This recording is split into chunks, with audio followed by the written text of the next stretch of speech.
Hello.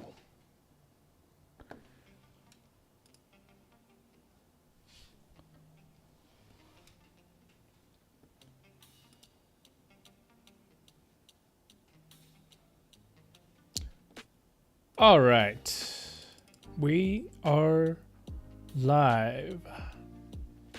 Let me write a little tweet just so people can find me. Oop. All right.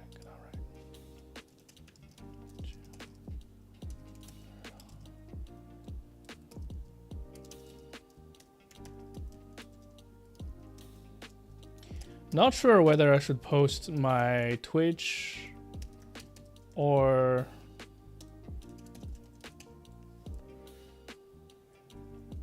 YouTube link these days, but I'm gonna post both.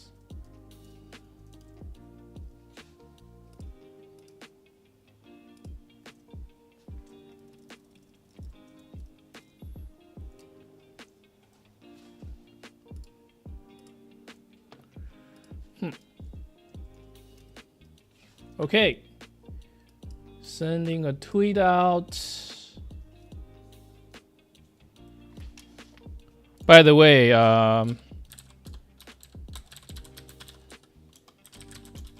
if you want to follow me on Twitter, here you go.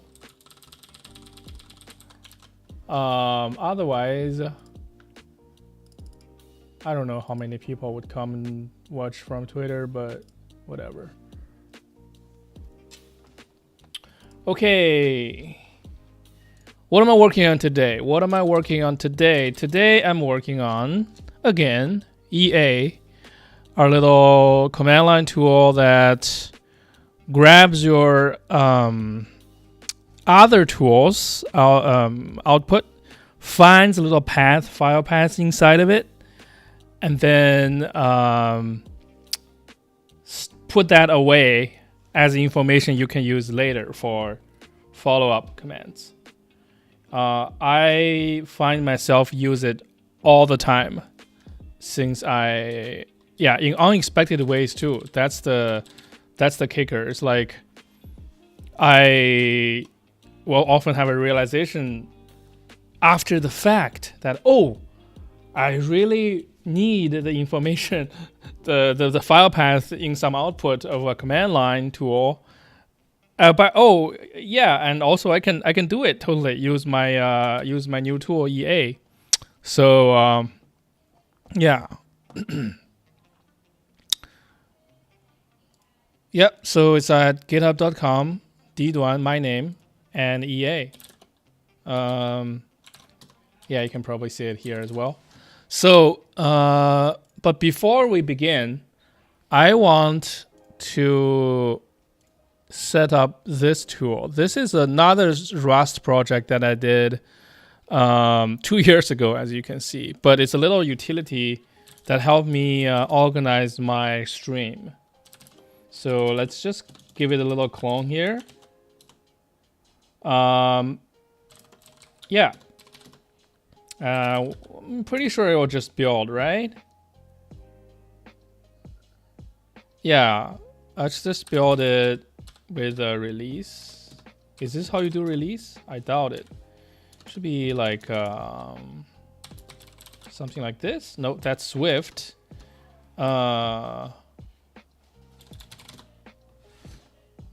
Is it just -- release?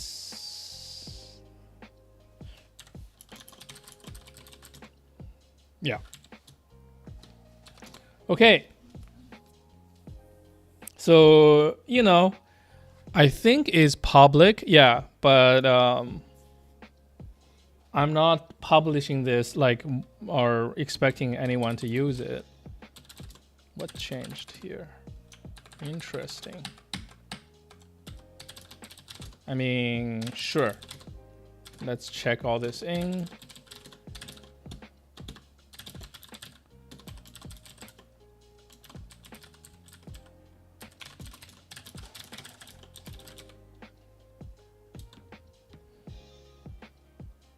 All right, so let me show you, I guess, what this does. It's gonna be, I'm hoping it's something that I'll use all the time, right? Let's put it in, quote unquote, install it. Nope. You do, Okay, so now I have slog. Okay. Can I help? Okay. Wait, how does this work? What did I use for that?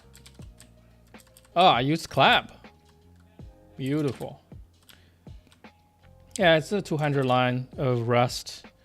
Yeah, so I guess I'll just slog start. Okay, so it created a file and yeah, it'll help me anyways, doesn't matter. Like whenever I finish doing something, I'll use this. Hopefully I'll remember that. Okay, so what's going on? There are a couple of things I like to work on.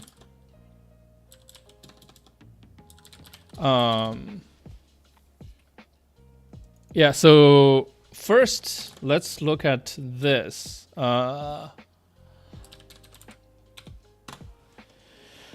Yeah. Well, let's look at it in our source directory. So it's pretty serious, guys. I unwrapped a bunch of plays, so forgive me for I have sinned. But I would say, like, as of right now, this is pretty much the previous phase of this tool is pretty much in the exploration prototyping phase, but moving forward I'd like to make it more production ready, I guess. So things like, you know, unwrapping from user input is not great in that environment.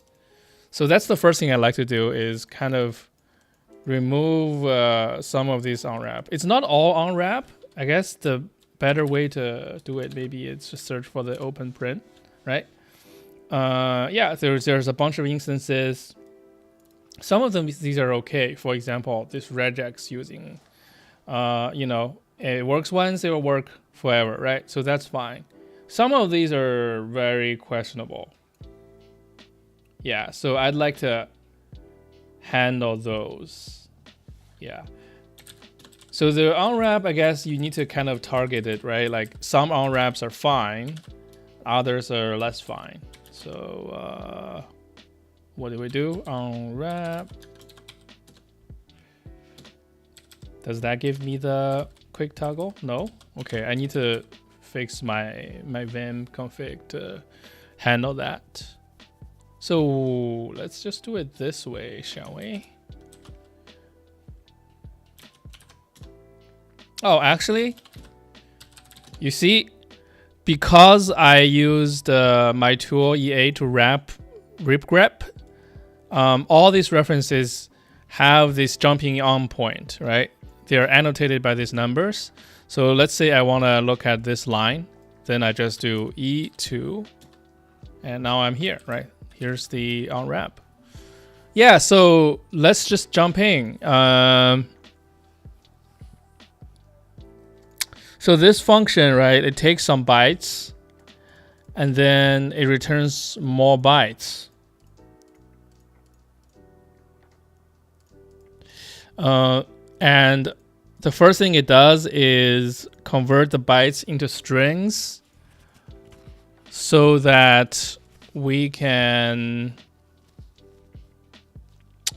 and then use a regular expression on the string, right?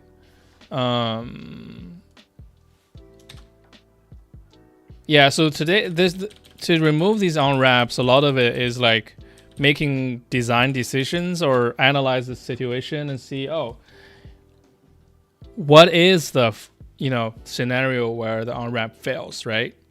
So if for some reason we get, this is very unlikely, like the output is not UTF-8. You know what? Well, let's not.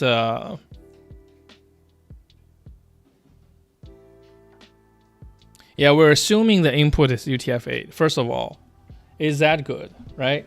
Um,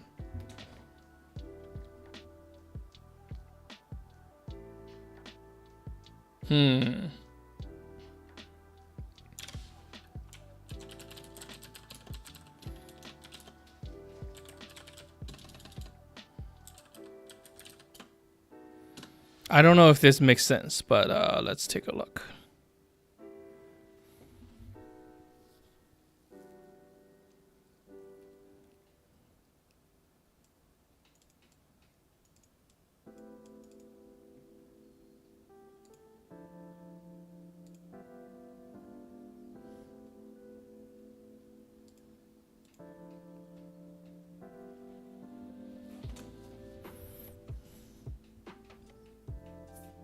So there's oh, this is over 4 years old. Really? I mean, chardet, right? Chardet, cardet, or rather, it stands for like character detect. It's a very common thing. I think it's originated in Firefox and then made popular with a Python module at some point. Now we're looking at a Rust implementation for this, but it just takes a bunch of bytes, right, and attempts to guess what is the encoding of these bytes for a string, right? So that's what card detect does. That's what it's detecting, the encoding. I'm a little worried that this is 4 years old. Actually, 5 years old with the example updated 4 years ago.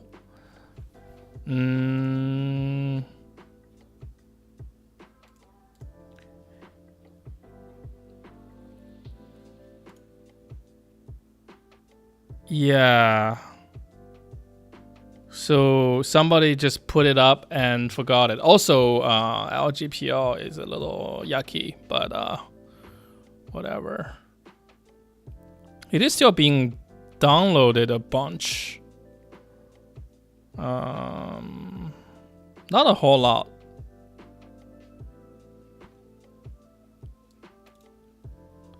So how does this work, right? You open option. What is open option here? Oh. So you read the file into reader, okay? And then you call detect from reader. And detects give you a tuple apparently. There's an encode, there's a confidence, and the language. Yeah, this is how I remember the Python module works, right? And then you decode the file into UTF-8 by calling car set to encoding. You give it the encode, okay, and you get a coder. And then if the coder is successfully created, then you can decode it. This is very interesting.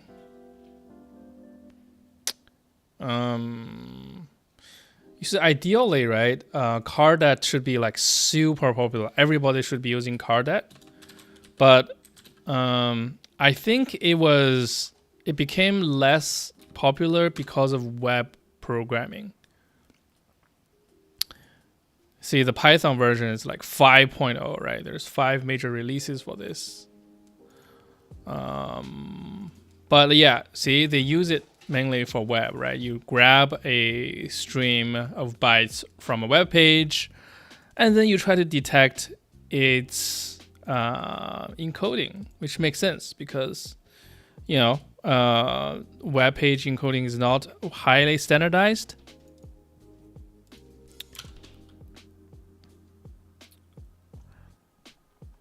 But I think because everybody started using UTF-8 these days, well, I could be totally wrong, right? I don't know how many people uses this module.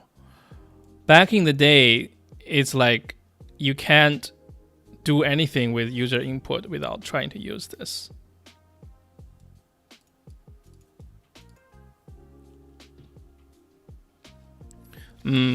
So should I use this? I guess it's a fair question, but let's just forget that step and think about this, right? Let's assume everything is UTF-8.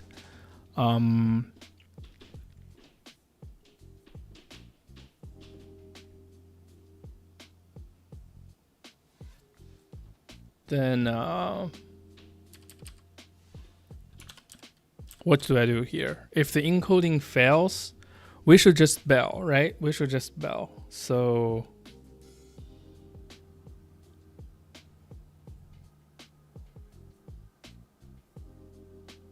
or we should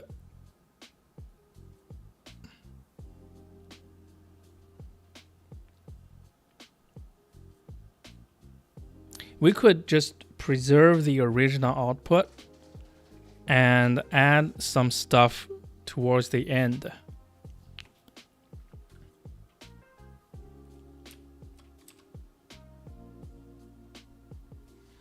Right? Because the way we use search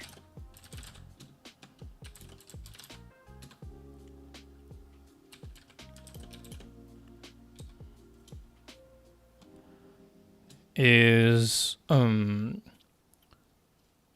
the way we use search, it's here.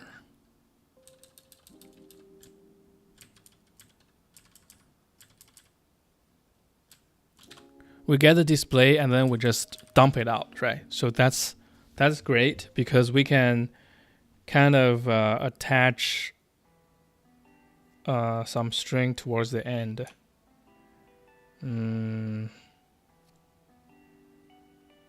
So this is interesting. So that means I could do this a little bit more elegantly, right?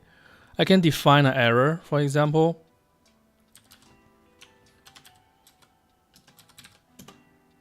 Let's do an enum.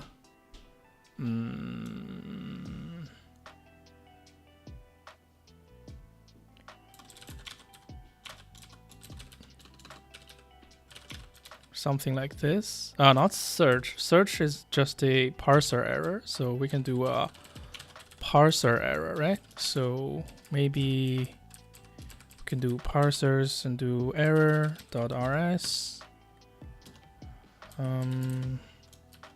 Parse error.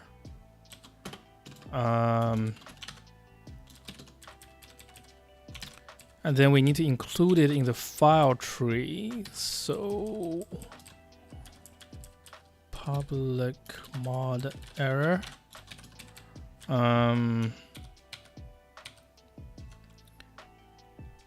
So we need to make parser error conform to error. And how do we do that in Rust? Let's do Rust error type.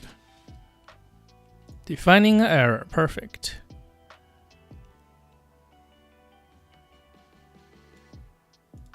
Double error.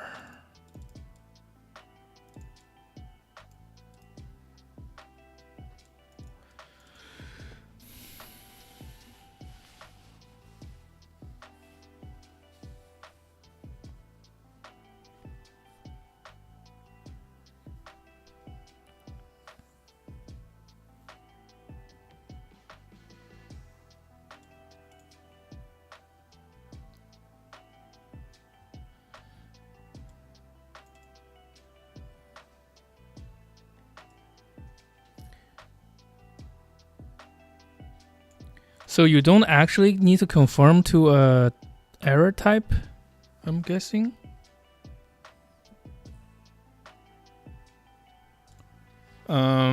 Okay. So let's call it failed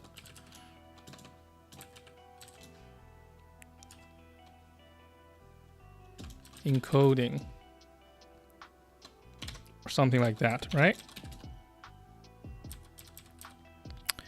And then we can convert all our parsers to return a result. Let's see, a result of this and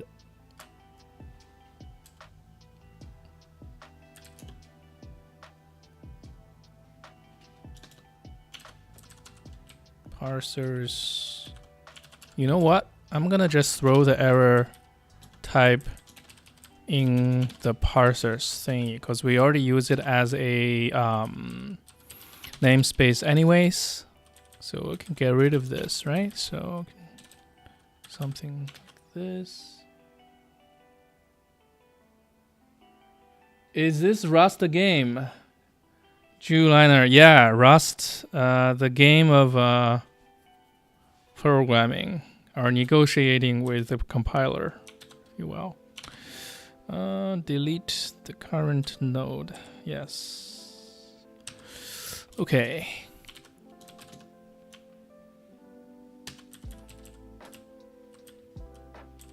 All right, so now we can, I guess, just straight up use it.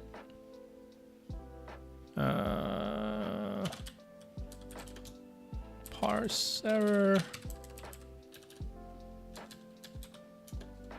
Parse error. Oh.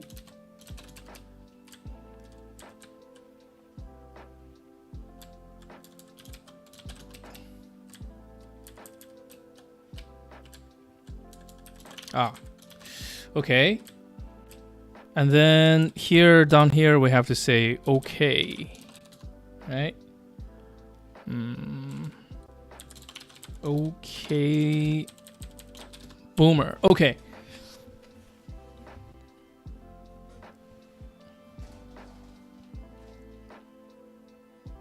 Well, let's analyze all the unwraps in here, right? So this is where we try to encode it, decode it, and here is finding matches. But I feel like this unwrap is okay because we are reading things from captures. And I feel like if you don't have a capture, well, it depends on how we're capturing, right?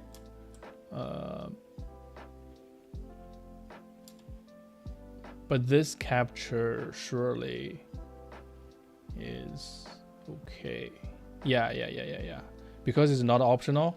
So we, you know, in a better world, like the compiler should just like allow this unwrap.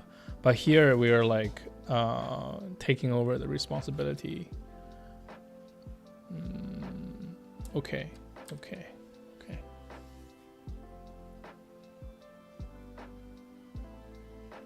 All right, so we just need to unwrap here, right?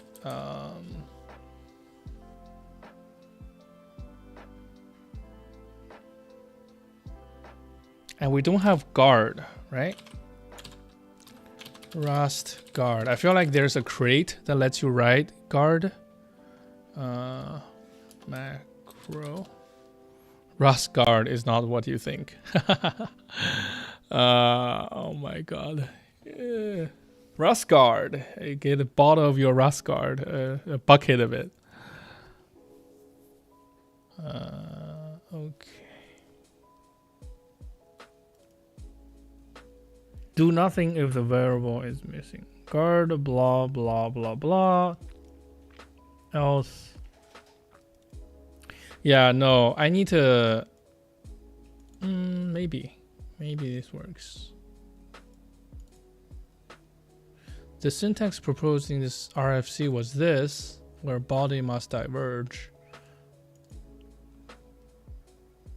Yeah, this RFC, is it implemented? No, it's closed. What is the outcome for this? New RFC has been up for a few days at this last year. Okay, take me there.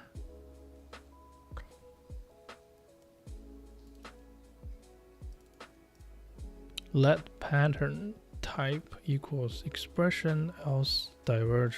See, this would be great for me, right? Because this is exactly what I'm doing here. I need a divergent block here. So what is the outcome for this one?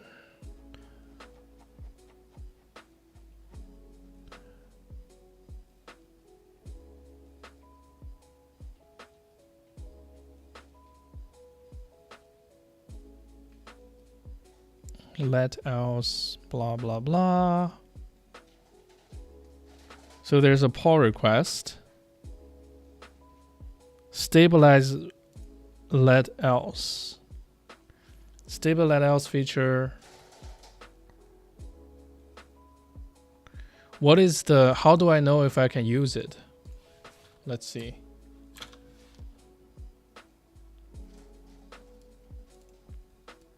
Let blah blah blah blah blah blah else blah, right?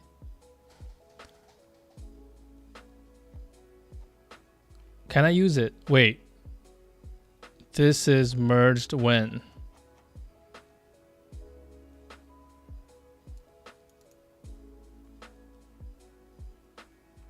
Seven days ago. Wait, this is, oh, this is still a draft. Somehow I thought it was merged. Okay, so I can't use it. For sure. All right, whatever.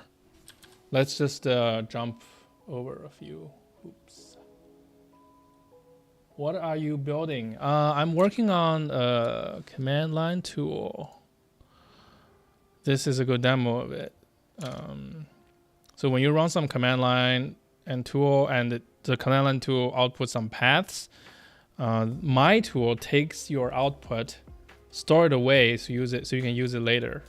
For example, when I do this, you can see, in addition to the RG's output, it also adds these little numbers in front.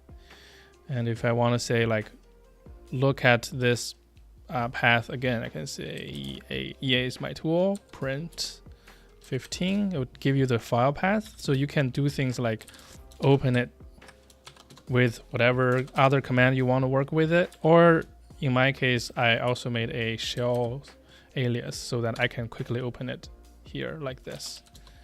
So this is what I'm working on.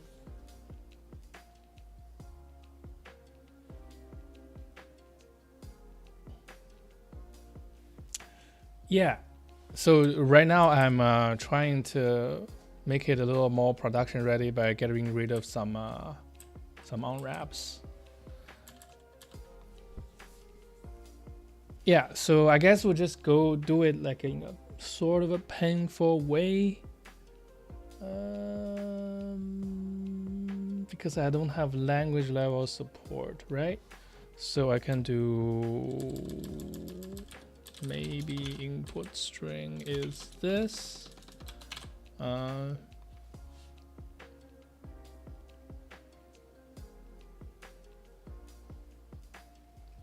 Oh, maybe even better, I can match on this, right? Match on this.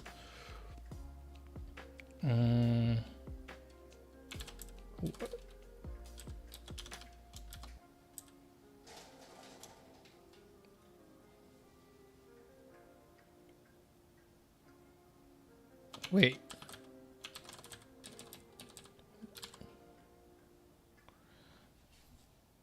This gives me either a string or an error of result. Okay, so what did I call my input stir? Okay, let's just do let input stir.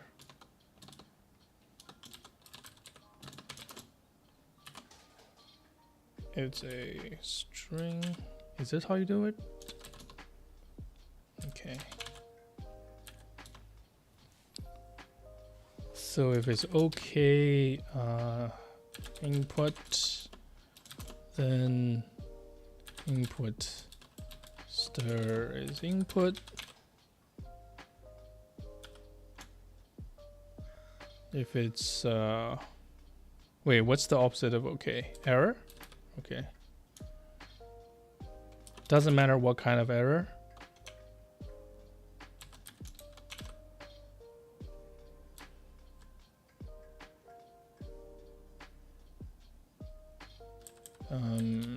We return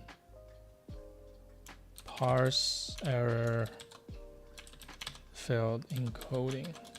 Does this work?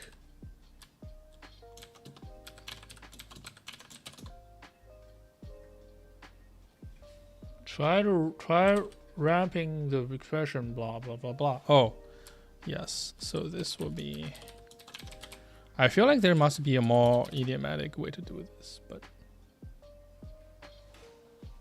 what error is a unit variant?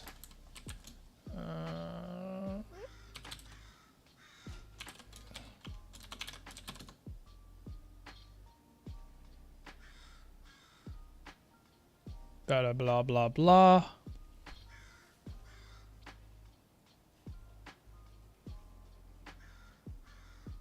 Match bindings cannot shadow tuple variants. Huh?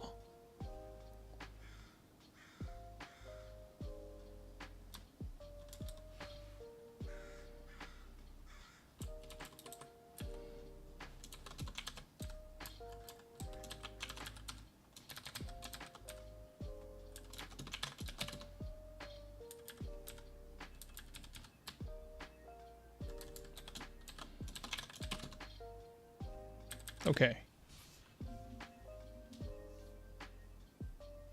Okay, that's pretty good.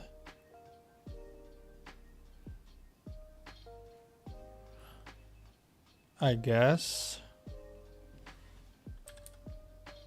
I can even just write this, right?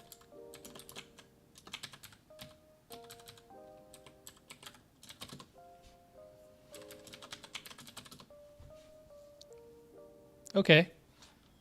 That's not bad. I want to take another look at the guard. Take a look at the guard. Guard. All right, so use guard, and then you can say guard, blah blah blah, foo, else return, and then foo is available. You know, this is not bad. Guard unwrap. Guard unwrap. Let foo equals this. Assert. Pattern guards are not supported.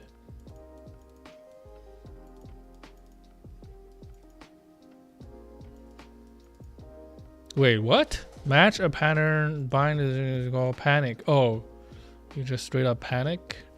Let's try it. I want to try it. As a professional Swift programmer, guard is something I miss a lot. So if I can incorporate into my incorporate this into my Rust workflow, that'd be pretty neat. Okay. Use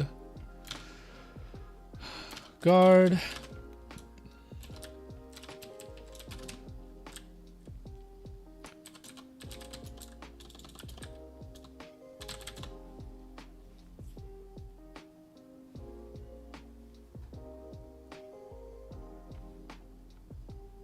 Hello? Blocking waiting for file lock on package cache. I have no idea what that means.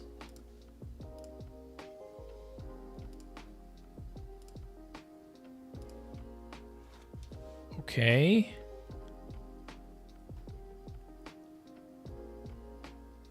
Oh, right. We have a bunch of stuff to go through, I guess. Let me unblock myself. So we need to update this real quick. Okay. And then this one as well. Wait, right? Okay. All right.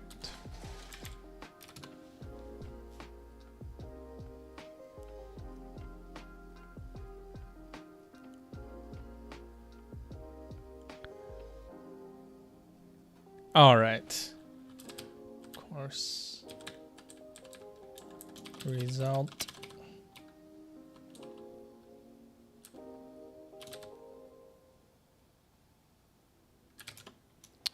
Parse error.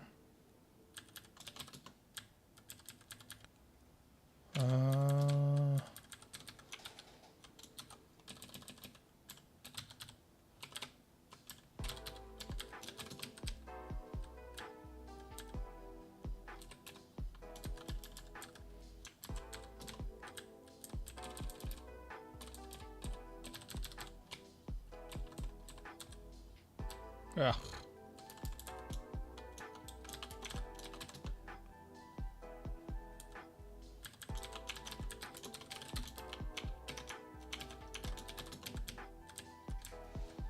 Okay, so there's one more place, right? Towards the where I call search. Yeah.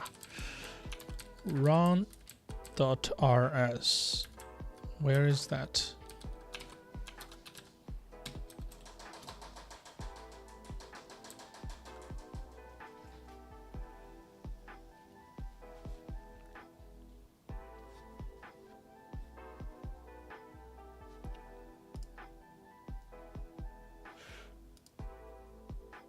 Okay.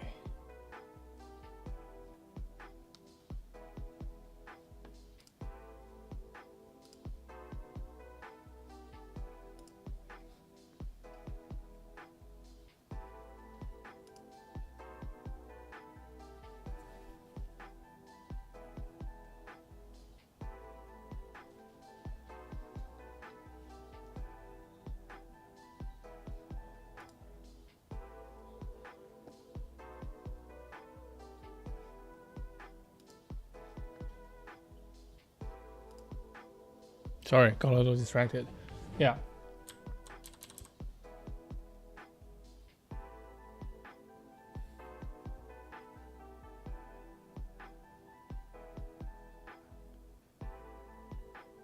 See, this is another instance where I can guard. Maybe we can start here. Use guard. And then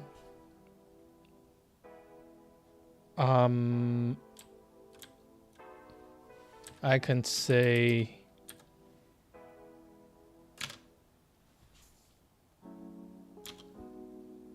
actually no, this is not a good place to use guard. This is where I need to actually use the results. Use the error, I mean. So we can temporarily do this.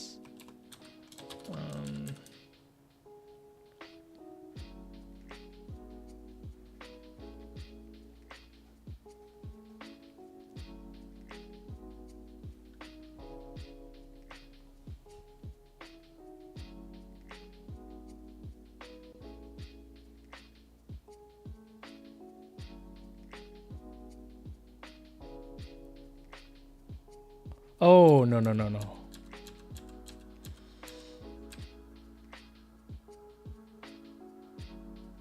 Oh, so this one, it takes a style and then maps it into a yeah. Okay.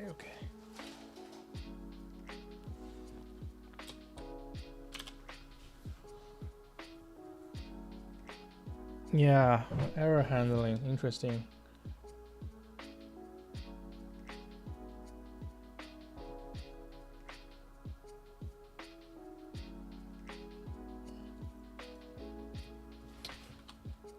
So this thing has to be parsed. Okay, so now this is a result, and then now I can use guard, right? Let me just get rid of this for now. Use guard. Let's try it out. We can use guard. Then you have to give it parentheses, okay. And oh, what happened here?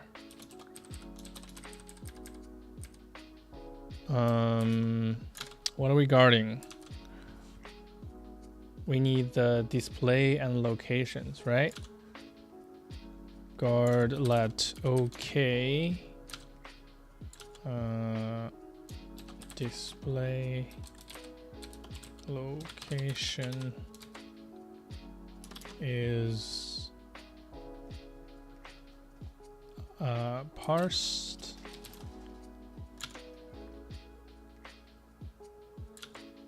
Else, let's just return for now. Yeah. And then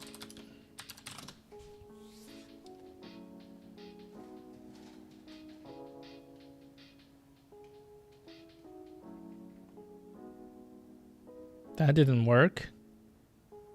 Cannot find macro guard.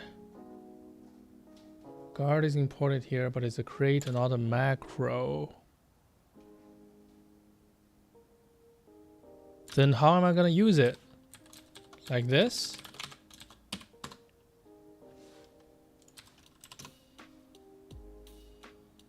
Could not compile due to an error. Locations. Oh, okay, so it's working.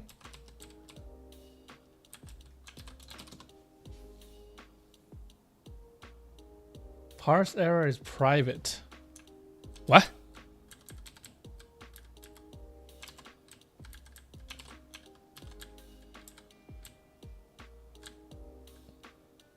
I see. Let's make you public and then. Oh, now it's working.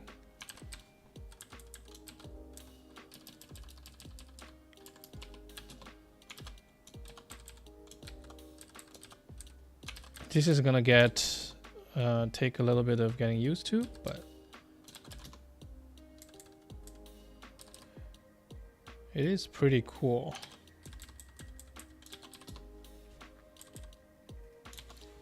So here, we're not returning. We're actually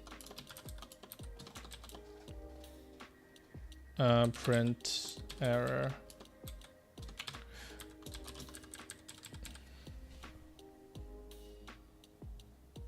Well, actually, this is not a great use case, right? Because I need to use both the location and the error.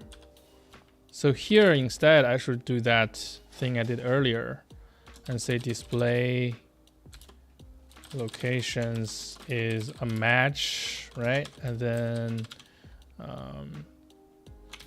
match against parsed. If it's okay, we'll just return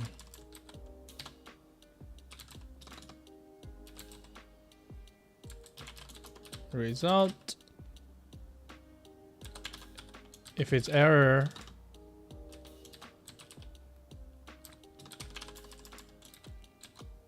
we for now return, but we will do something. Well, essentially do this, right?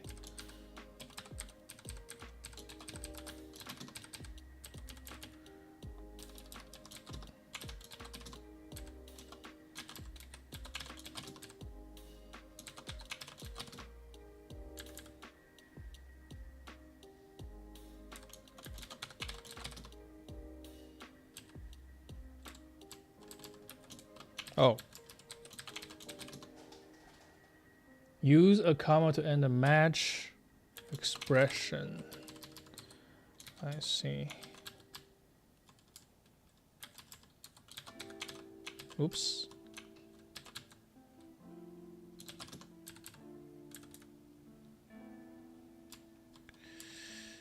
Yeah, no, I'll keep that warning around. Yeah, here we'll print the error in addition to that. Okay, so we won't be using guard here, but we could use it here, right? Here I can say use guard, and then guard. Throw this in here. Guard, okay. And then else return this error.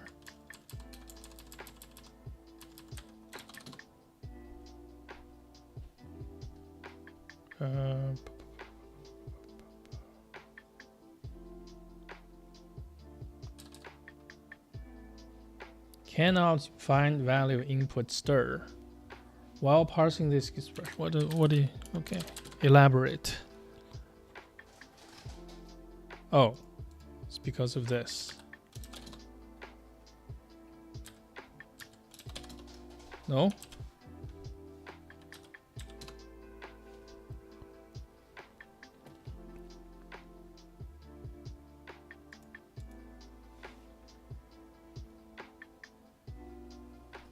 I don't get it.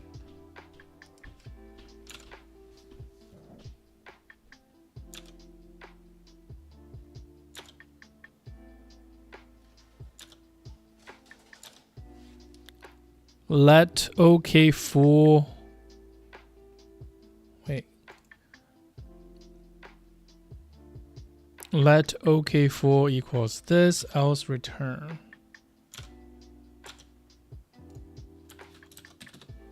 I don't understand. Oh, I used a match. I shouldn't do match here. Okay. All right. I love this. I like this because this is a better flow.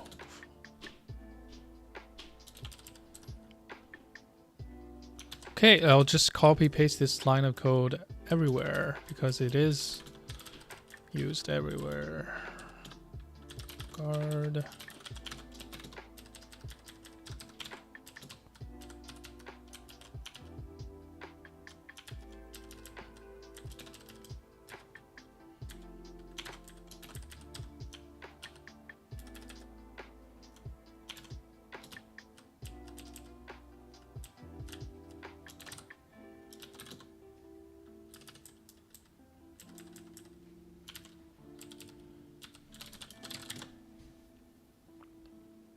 Cool. Now we need to make our error. Make our error conform to a thingy.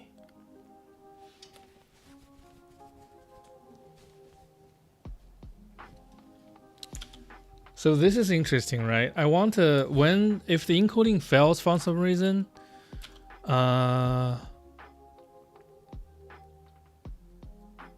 I would like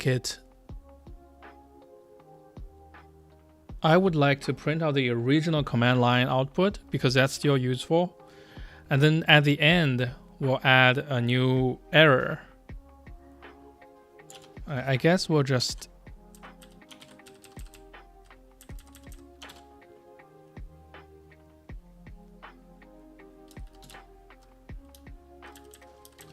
have to do implement display for parse error, right?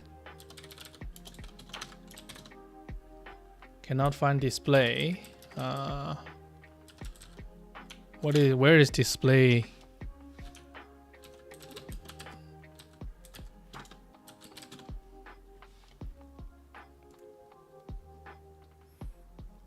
Format.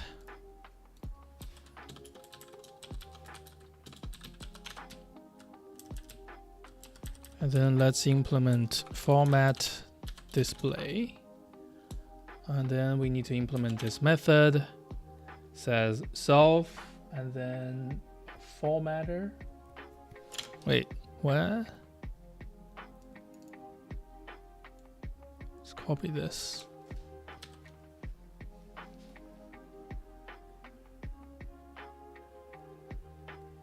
What is formatter?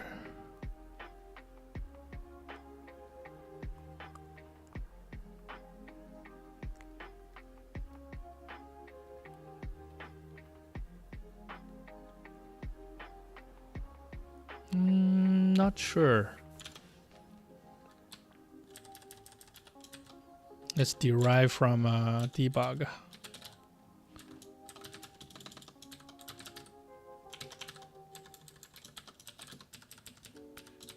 Okay.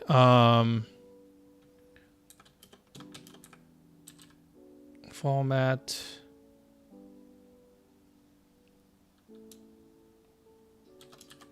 Self. And then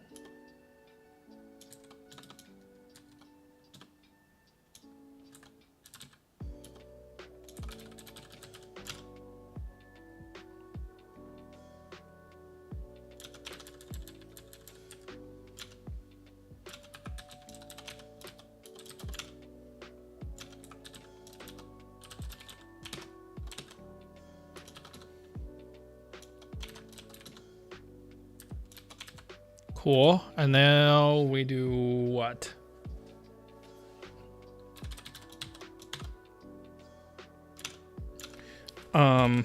We just say could not decode input as UTF-8 string. All right.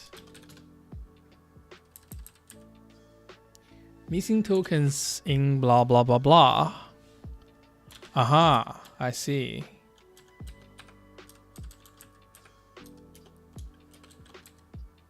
Is it something like this? Okay.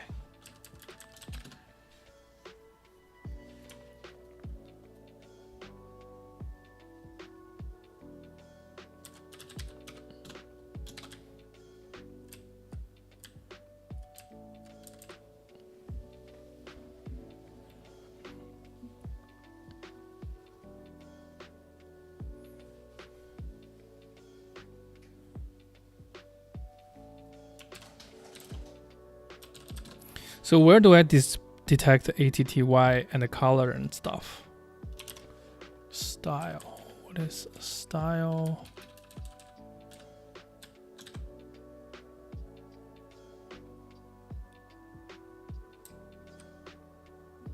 Arguments.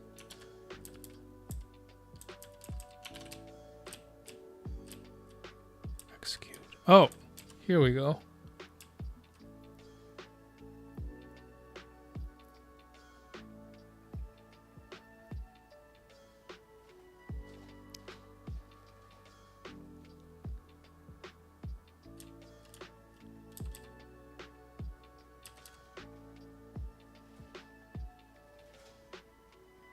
Yeah, so this is another thing I need to handle today.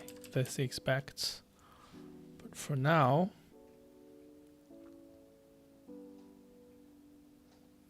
let's see, right? The larger thing is like we run the command will succeed, and then we take the output of the command, we parse it, right?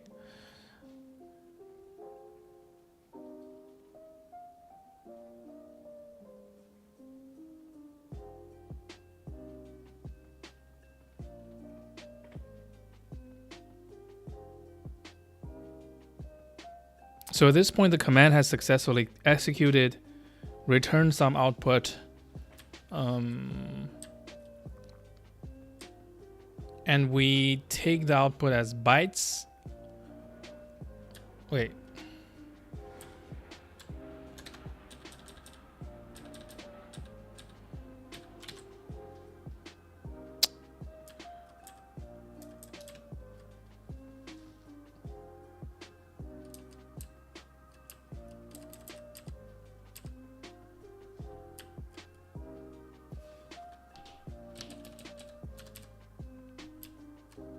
Run is the higher level command.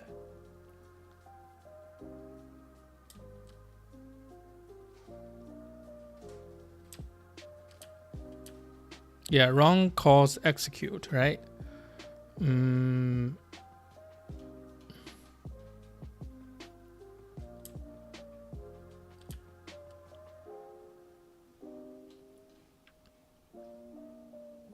So we could like take this information out. Yeah. So I'd like this value to be here. Is TTY equals this. And then execute will take is TTY.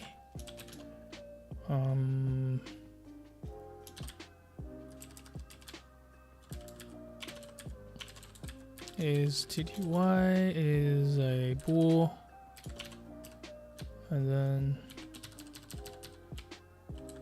is TTY. Okay, great.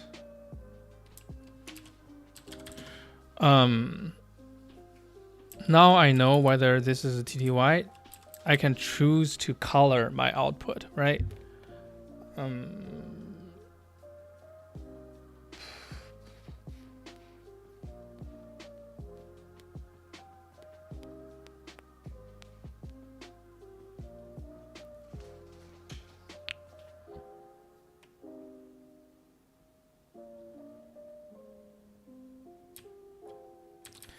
Maybe I can do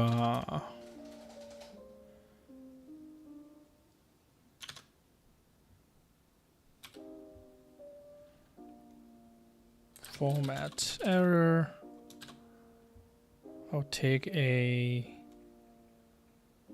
dynamic error. Is this how you do it?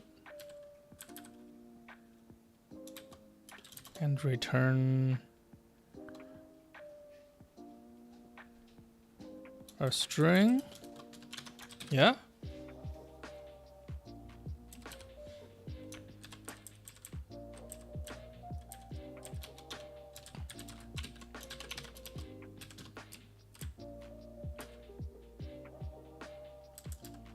Do I need to box it? Oh, hold on. I need to say error.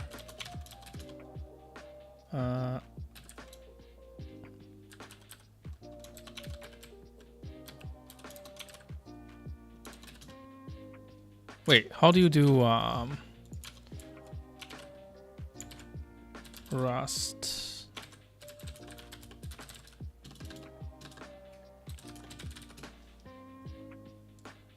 Boxing errors.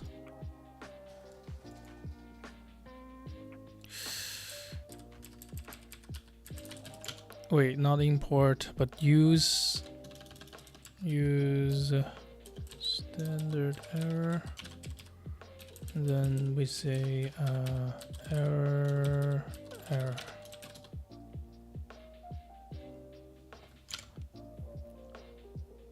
Does that mean I need to conform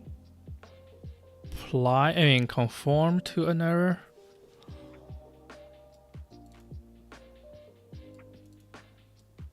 Ah, yes, you need to do this, right? I feel like I missed something. So we need to go to parsers and import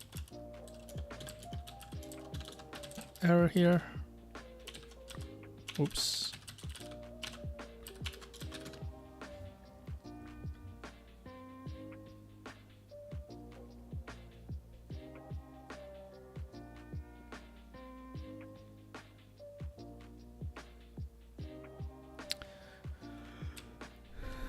And then implement error for parse error. Remove this semicolon. What? Oh yeah. Okay. And what do we do? We're gonna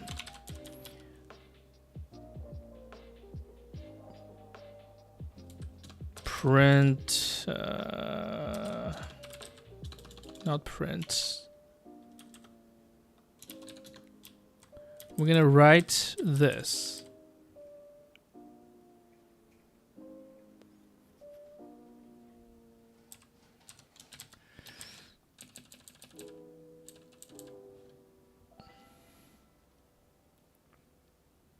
Oh, this is another thing that we could potentially handle, right? Because this, I think, returns a result or something. We should handle that error. But for now, we'll just give it the original output. Even you can consume it here. Okay, whatever.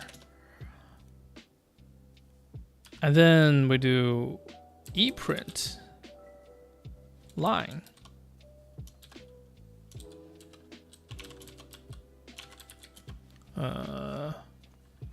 Format error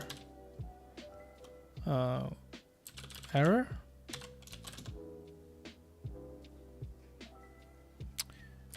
Yeah, I did ask for a box, but can I do no box? No, has to box it, right? Yeah.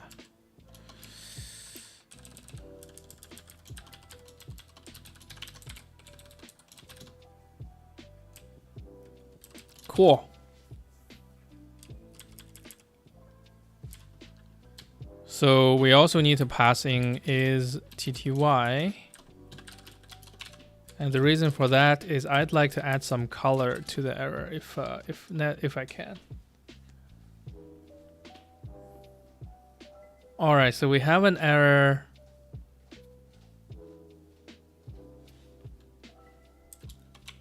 Let's also, can I also make it display?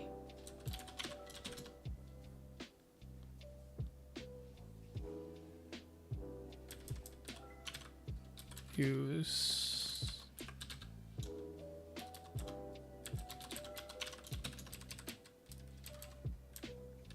first non-auto trait. Oh yes, format is tty. Okay, what is this about?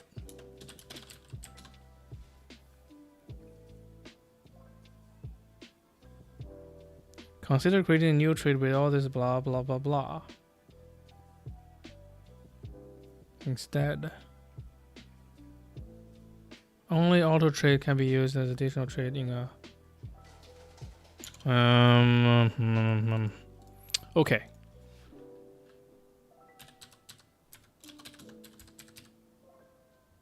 Oh, error already is conforms to display. Perfect.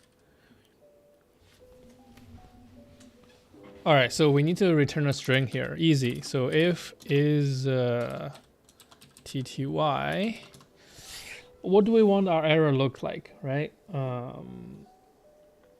Maybe it looks red.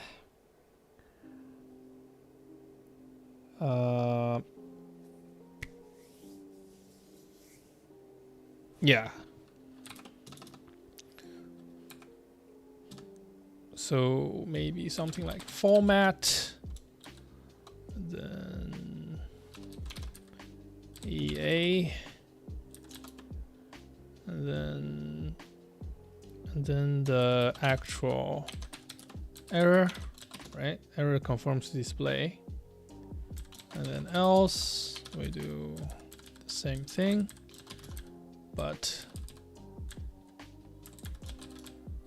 here we add some color to it, right?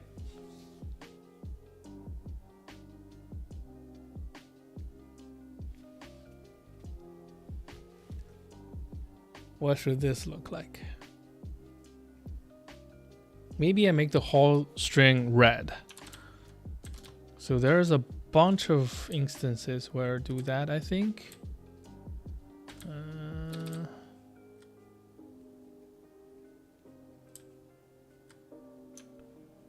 Oh, maybe it's, where do I do that?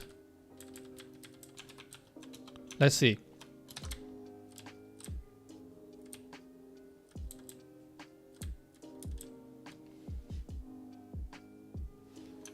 Any of the parsers should also do that.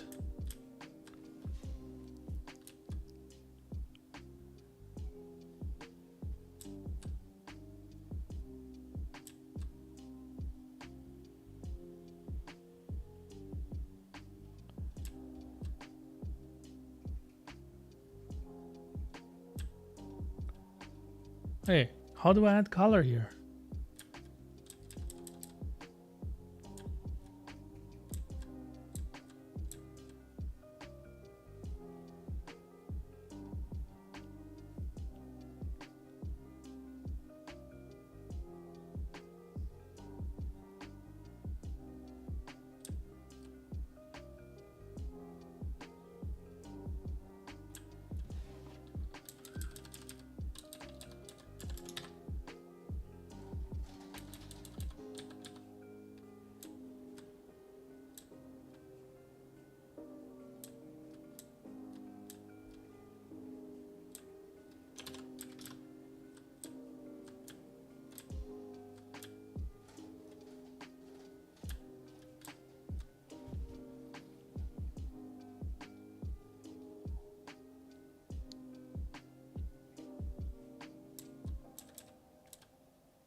Oh, it's in append line. Ugh.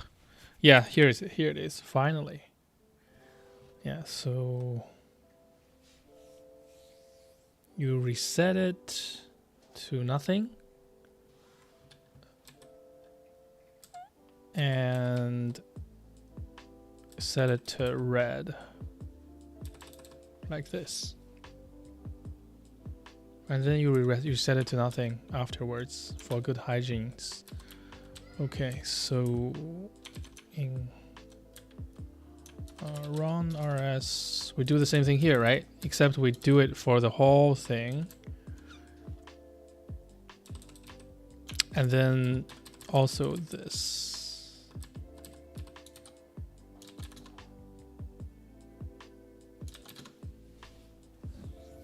So when we're running a terminal, we'll just print out this in red.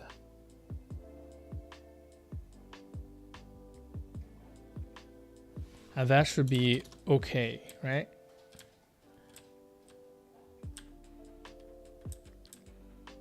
I'm gonna artificially print something out. So format error. Right, I'm just call this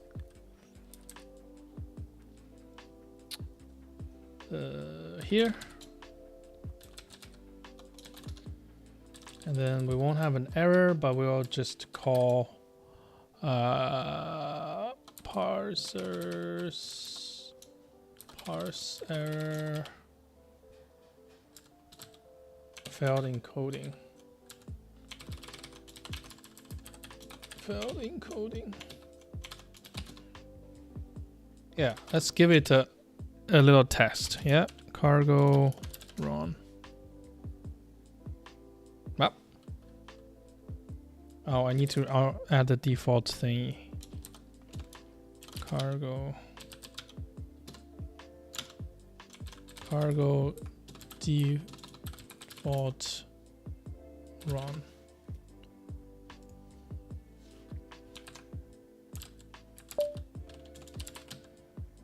Default run. Interesting.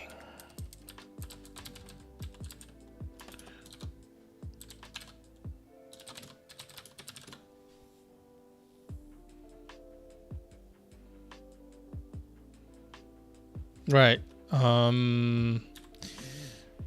Cargo run. Okay.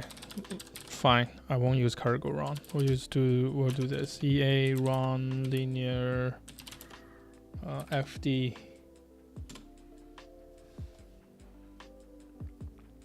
Wait, what's this?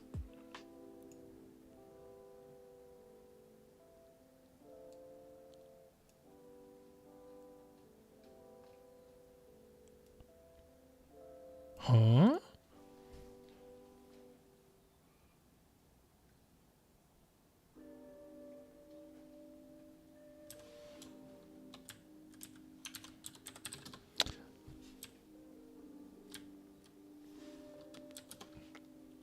Oh, I see. I need to put this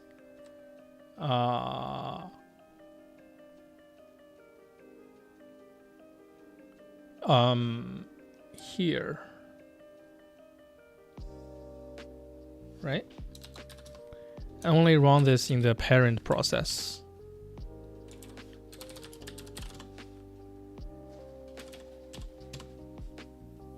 No?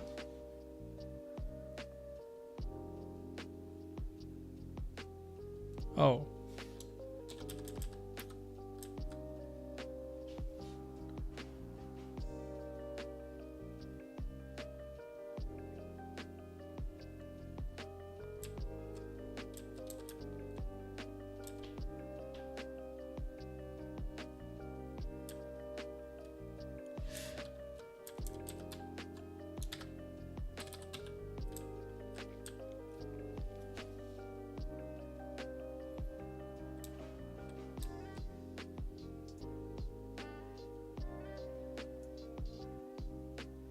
Not sure.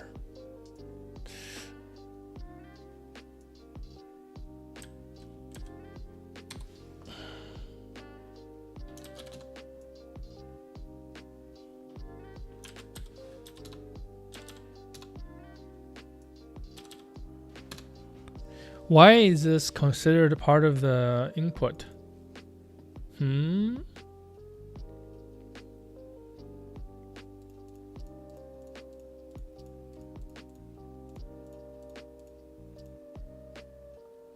It is interesting.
So this program, right, it forks into a child process.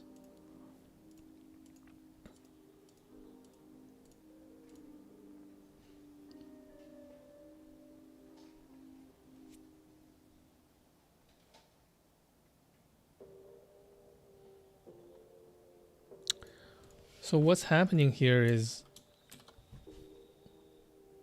it forks into a child process and execute the command that user passes in the child process. But here, for some reason, the error is being considered as part of the child process.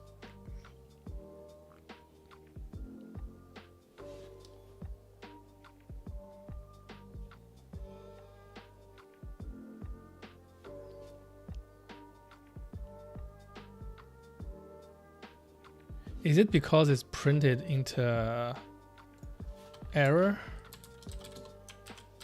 No, wait, right? No, it's the same.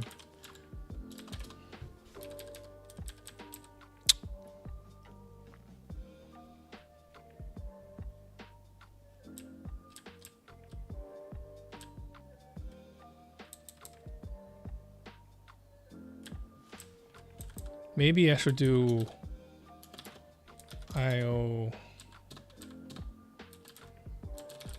error.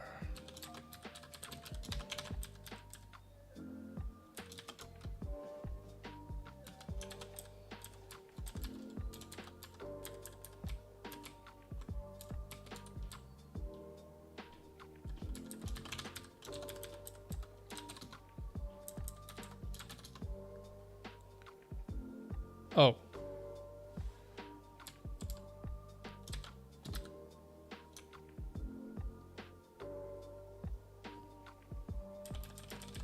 Right, format.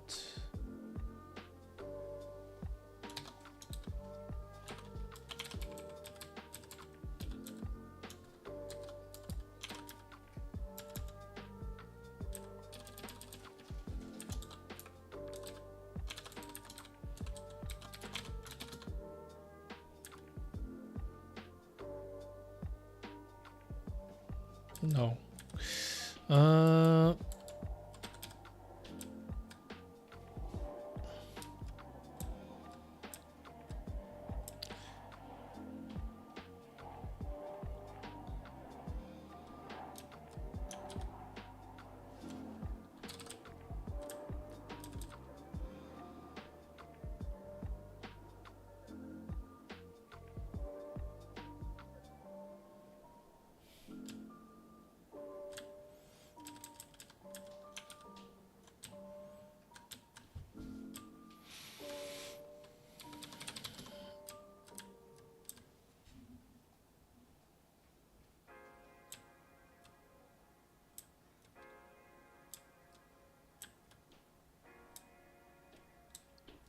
So I can't write a string apparently.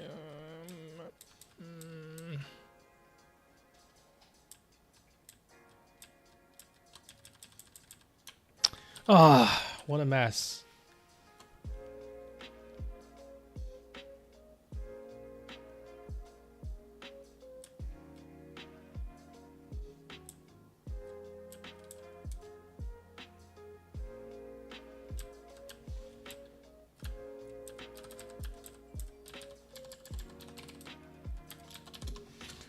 Okay, 1 second.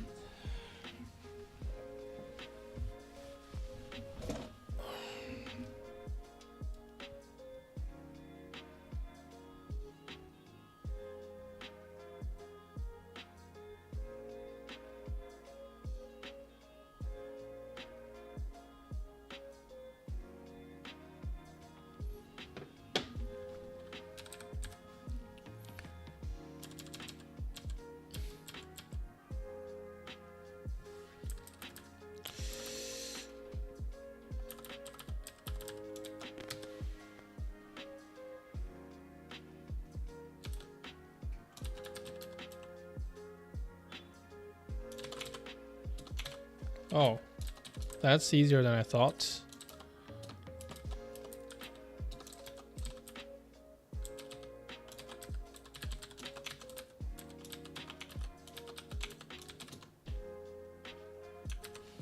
Okay, does this help? Nope, of course not.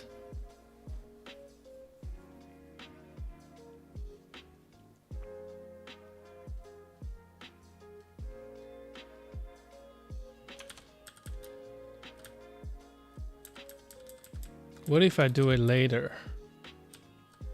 Doesn't matter, shouldn't matter.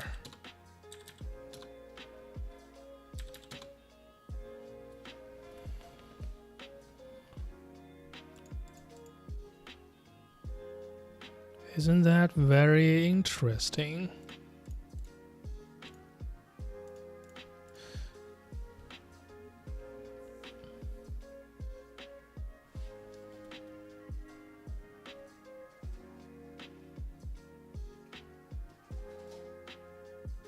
Oh wait, this is happening here, of course.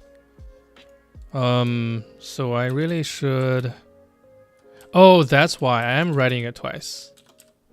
That's why. Right. No, what? No. This is the error handling path, right? Okay.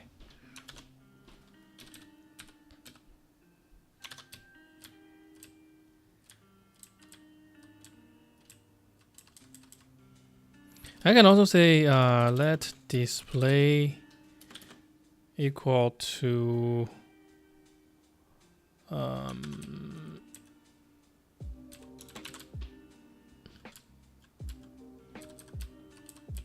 this.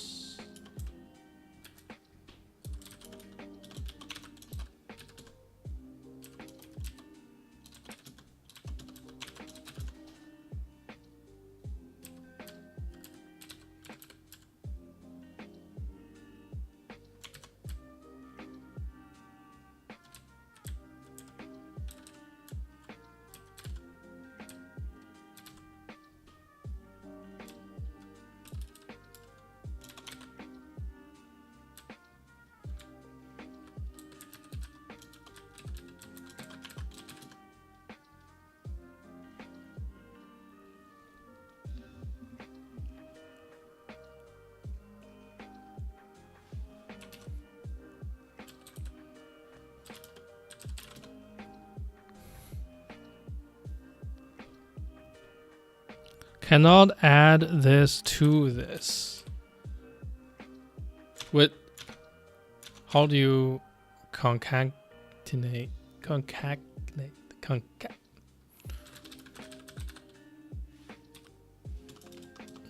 vectors? Oh.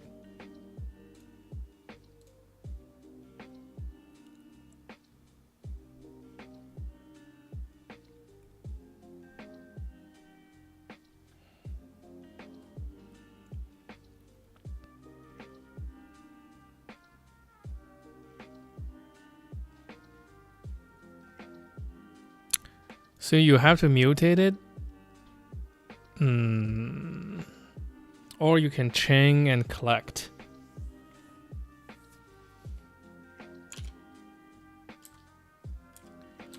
Chain this guy. I'm guessing here I don't need to do this anymore. And then collect. Yeah?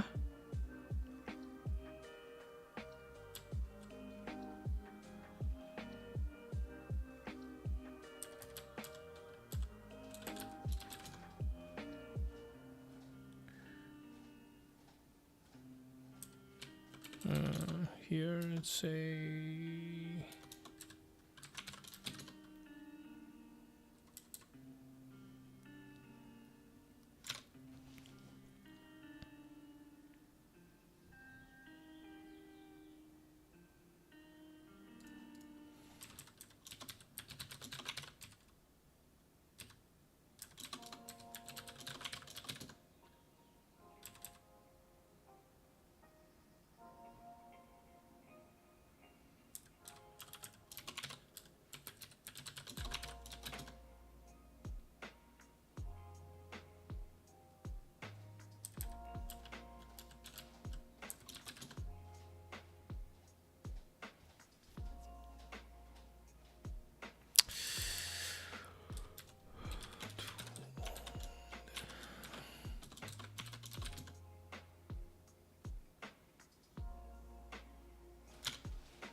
I just want to create a temporary value and print it.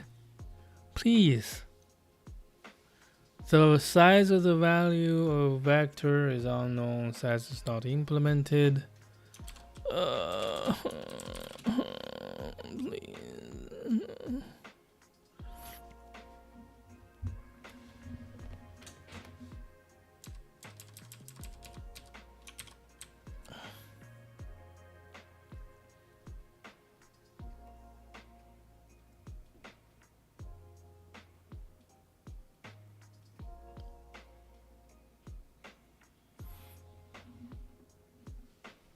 Bruh, I just want to have one vector followed by another vector. Whatever. Okay.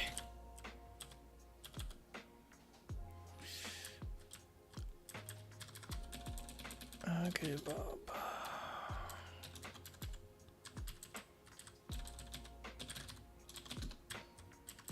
Let's just write it twice. Easy peasy.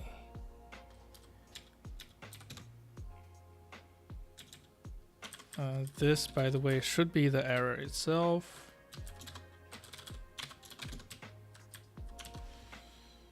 Let's build it again. Then run.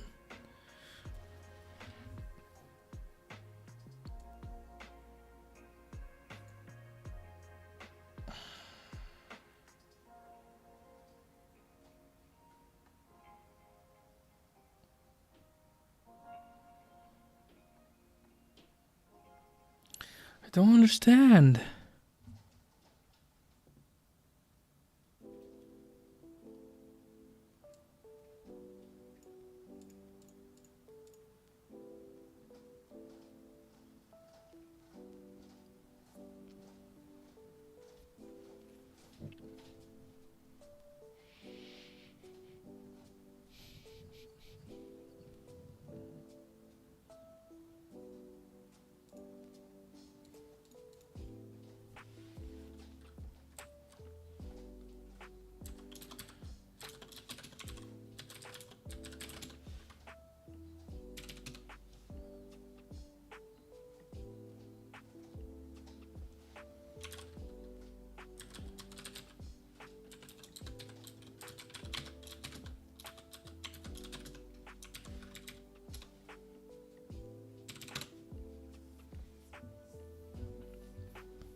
Okay.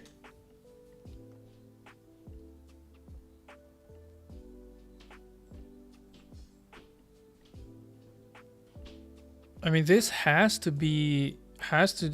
do with this fork, right? Somehow my output is also in the child's output. Therefore, it got captured when we read to the end. Like, this is what I would expect, because we know that the fork is child, and then we add more stuff to the child, and then the more stuff gets read in here.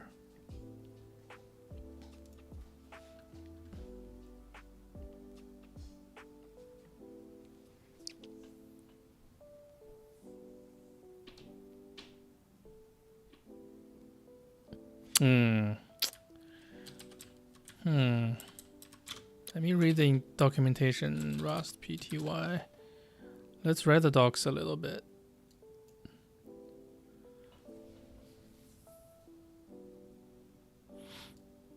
So if it's parent, read output via PTI master.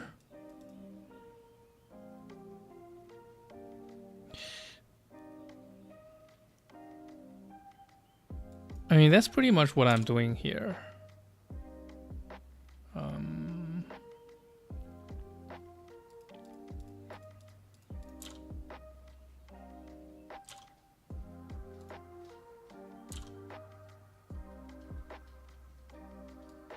Read to string.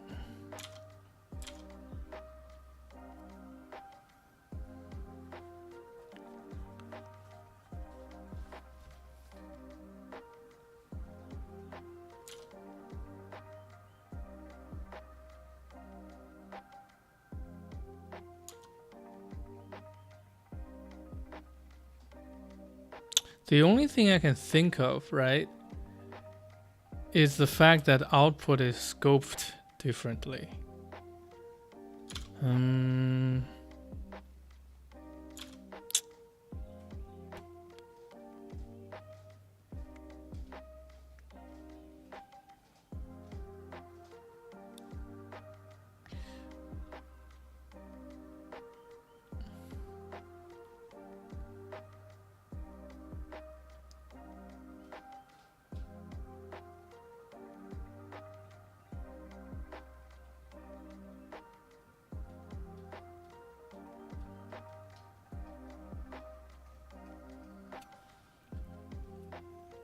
Let's see, I've put this here and return it,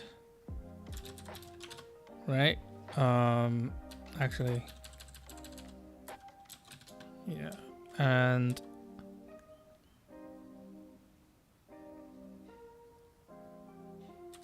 return this here.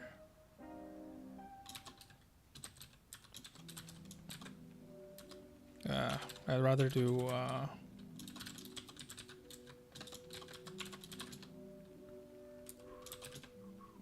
okay. Does this change anything?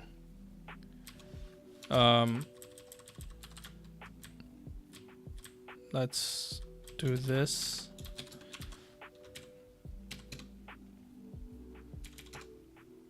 No. Doesn't change anything.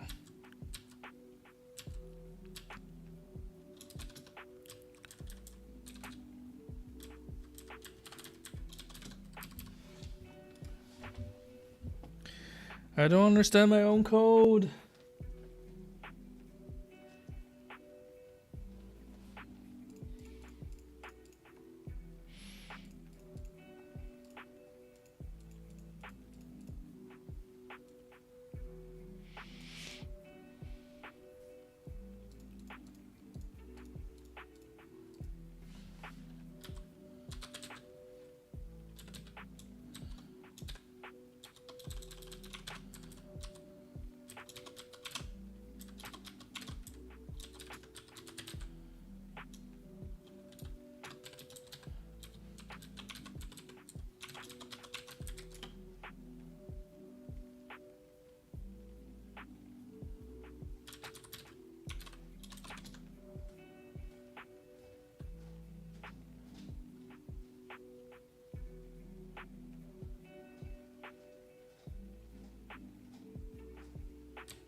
This is so cursed.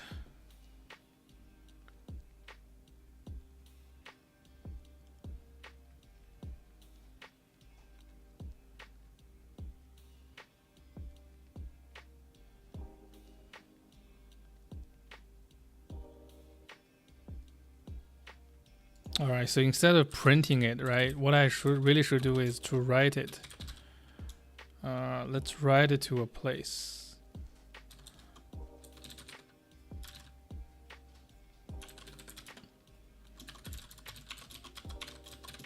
Okay. That's less confusing, I feel like. All right.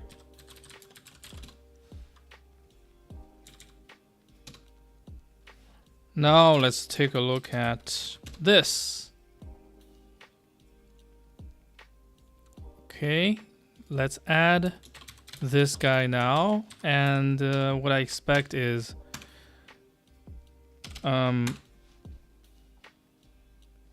yeah, it doesn't include the error. Wait, what? Build, run, cat. Oh, it does include the error. That's not very nice, isn't it?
So we call run when we figure out that the subcommand is wrong. We take all these parameters and we feed it to run.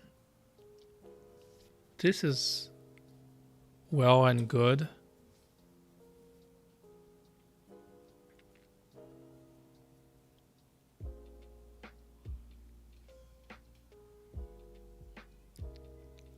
So it's a little mind-bending.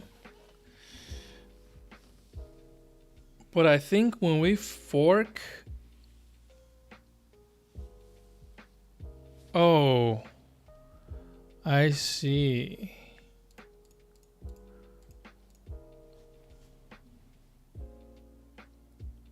When we fork the program,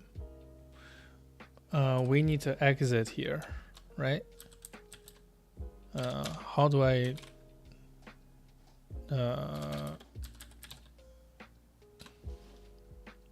exit.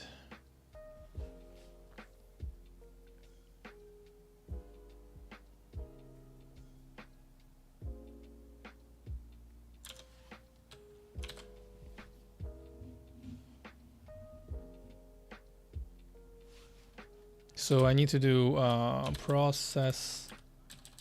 Actually, this is good. Command process command process command, and here we can do process exit. What it would take 0.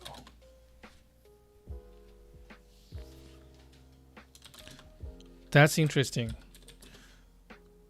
So because we fork the process, whatever we print in our original process, it will also print in the child process.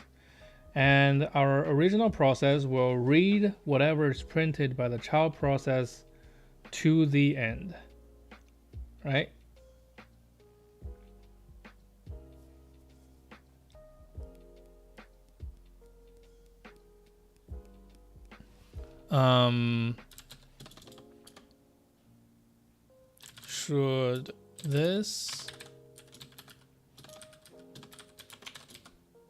Should the exit code ever not be 0?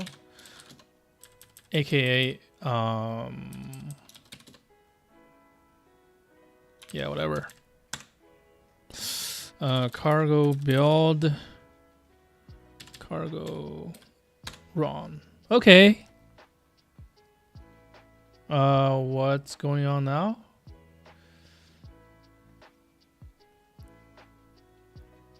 Let's write the error now and see what happens.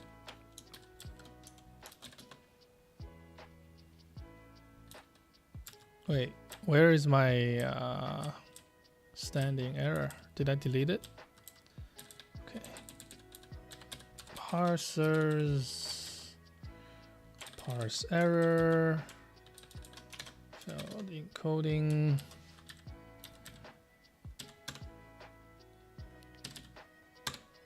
Interesting. Now it all makes sense. It all makes sense. Essentially, my original, I have a small subtle bug in my original code, right? So when I fork the process and run the subcommand, I should exit it. That makes so much sense.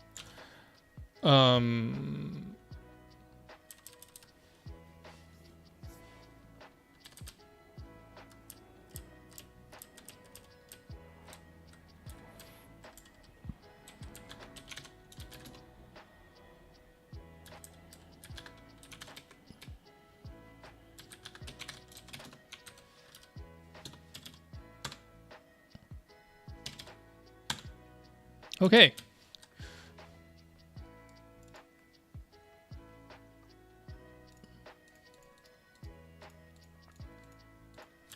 All right, so instead of artificially write this out, we'll not do that.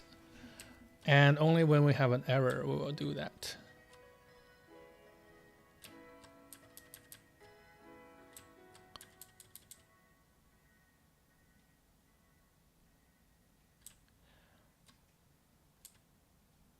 Okay.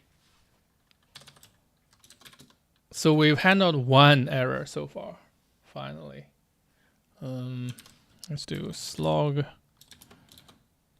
handle encoding error.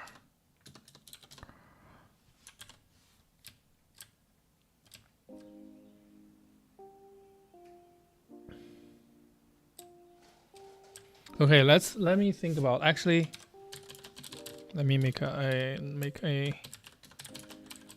update here. Add guard is fine. Handling error is good. Introduce the error type. It's great.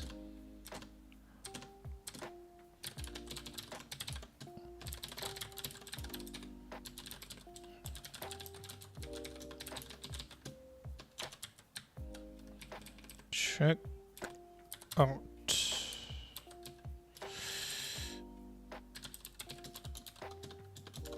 Handle input encoding error.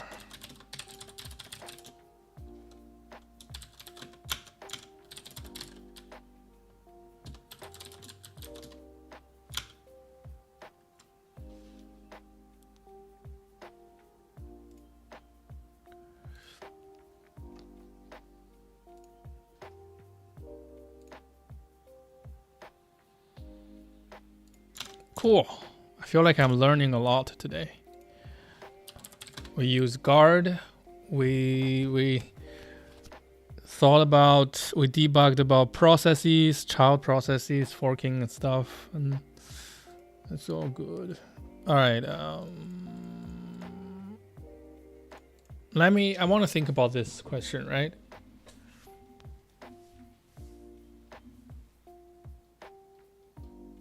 In this instance, we fork our process and then we run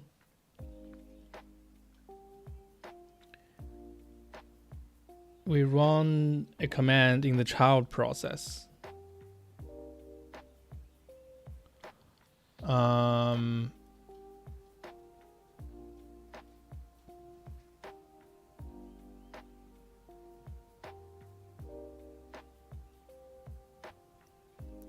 This command has a status.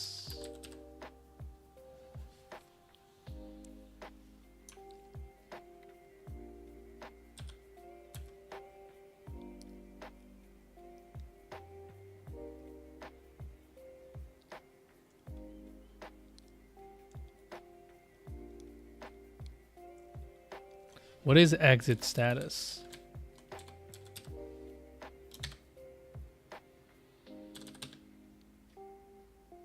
Don't know, but it is part of standard library process, right? So can I exit with the status? Exit terminates the current process, will never return or immediately terminate, blah, blah, blah, blah. Okay. Exit command as a child process, wait for it to finish and collecting its, waiting for it. Oh, execute the command in child process as a child process, waiting for it to finish and collecting its status. By default, the standard, the file handlers are inherited from the parent.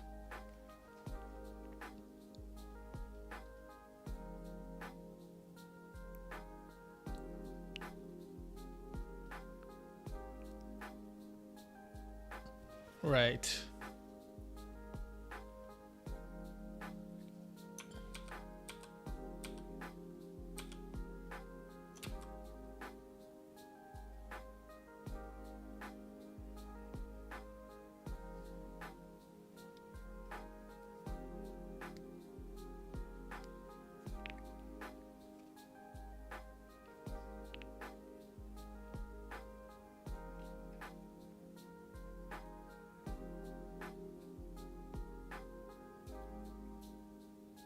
So let's handle this process as well.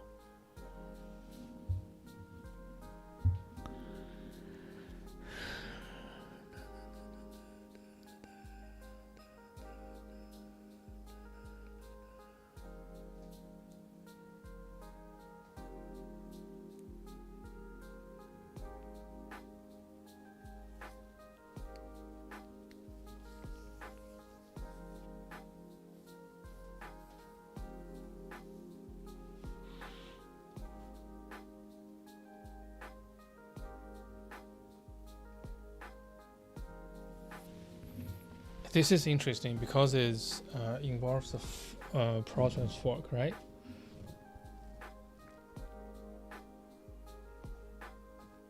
So let's say I couldn't execute the process.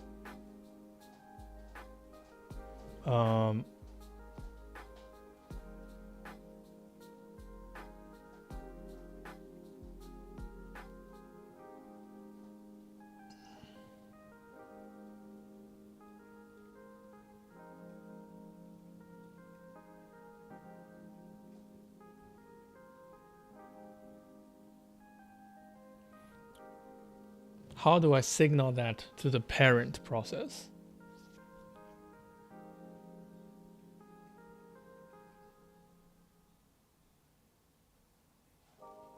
Let's look at like what kind of access do I have in the parent. Again, oh, something is failing here. Oh, tests. Yes. Need to fix that, but we'll do that later.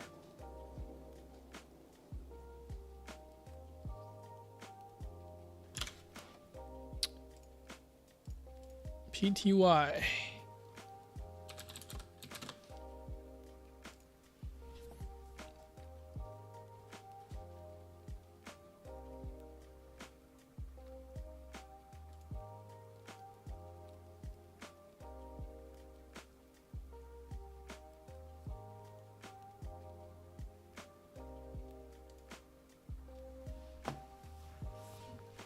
Is it really called master? Okay.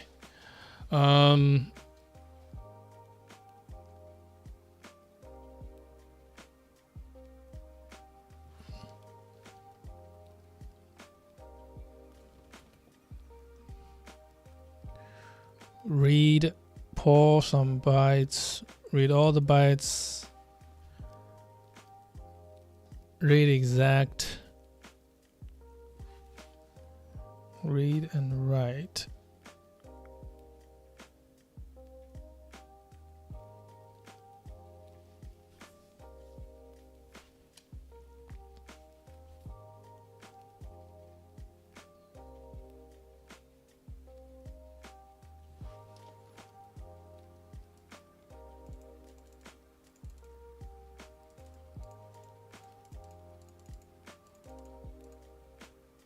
Yeah, there's not much I can do here. Let's see. At this point in the program, we fork our own process, and then we ask that process to run.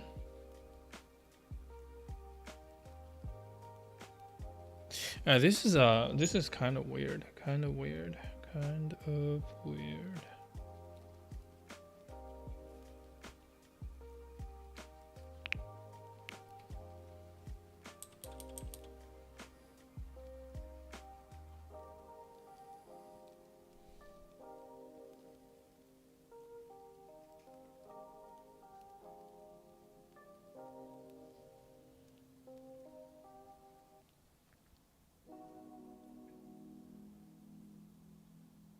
Yeah, there's multiple levels of things that could happen here.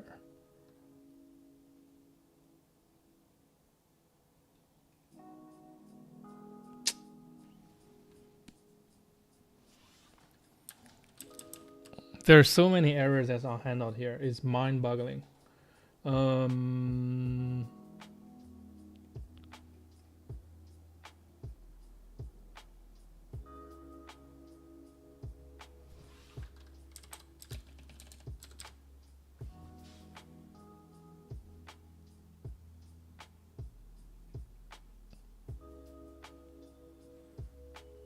The function is parent, returns the PID or parent or none.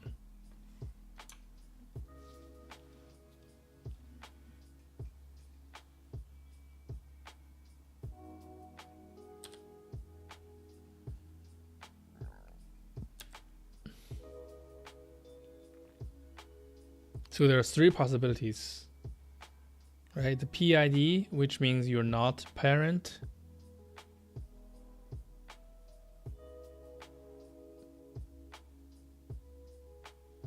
Or the parent itself, or none.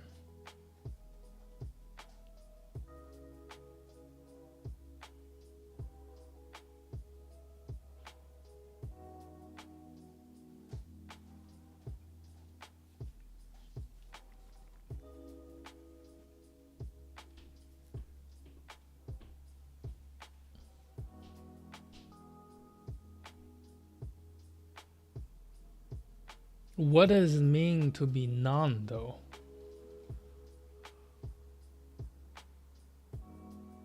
Also, it's never none, right? Is this either error is child or okay master.clone? This documentation is straight up lying.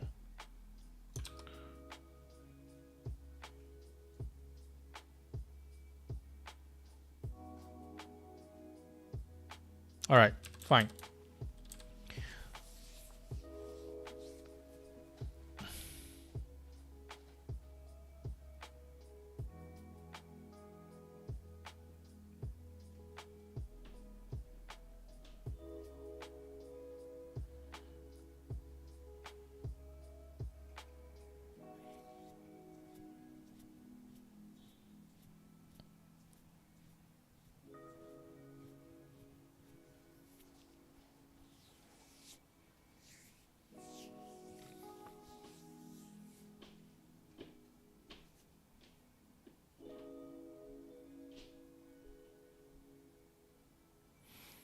So in the child process, we make even yet another process. This is kind of weird. What if I do output? Execute command as a child process, waiting for it to finish and collecting all of its output. By default, the output and errors are captured, used to provide the resulting output. std_in is not inherited from the parent. Any attempts to read from the will be resulting in the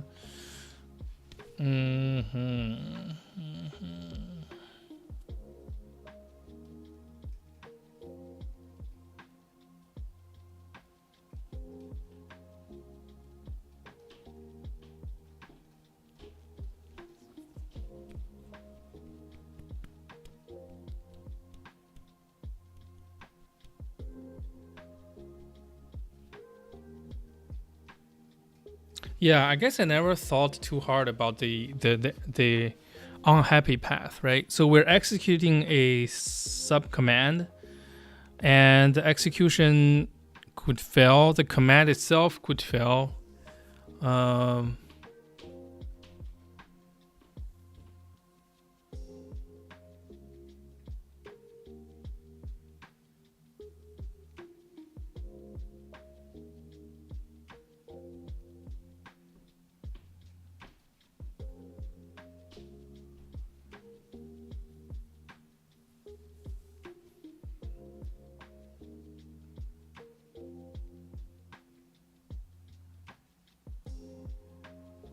Yeah, and the forking itself could fail, right? There's so many things that could fail.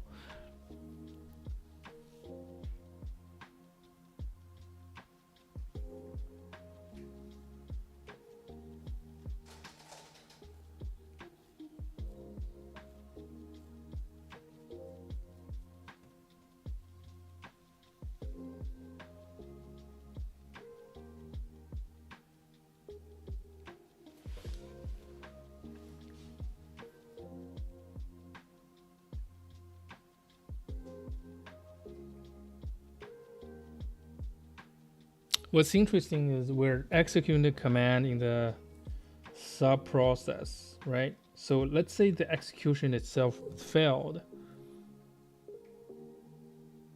We fork ourselves, and there's a child process. In the child process, we spawn another child process to run the current command. To run the user supplied command.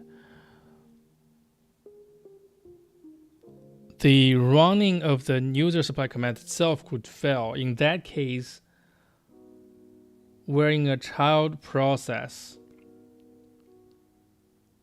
and there's no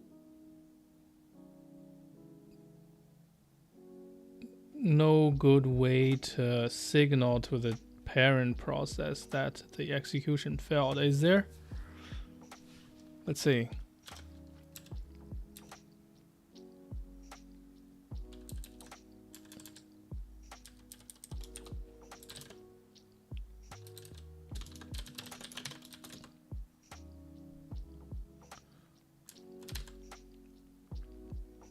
This is the exit process, exit status, right? Can I use this status here?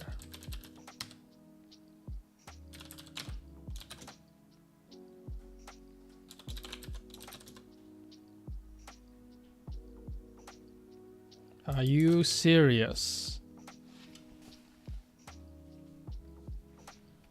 Even the code itself is all...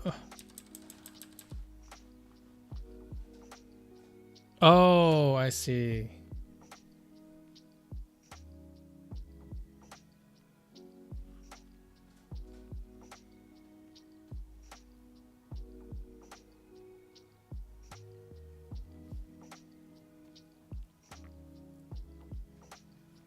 So the status when it's none, it means the process was terminated by a signal.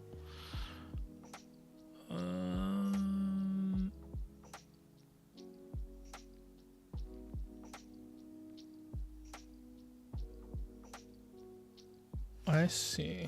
Interesting.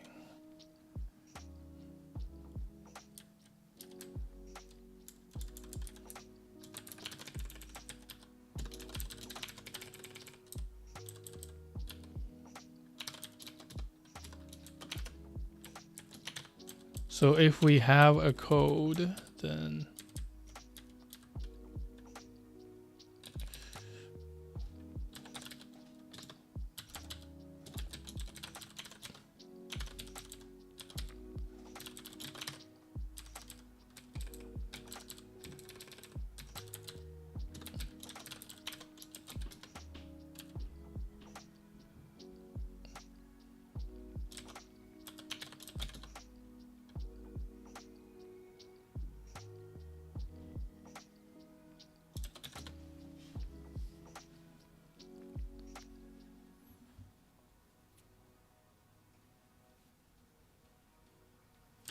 this is fine, right? Let's add back our test again. The format error one. So if I put this here and give it the old parser without encoding.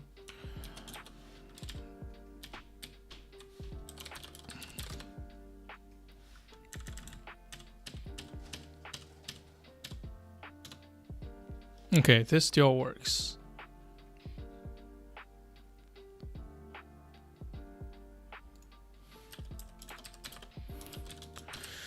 Okay.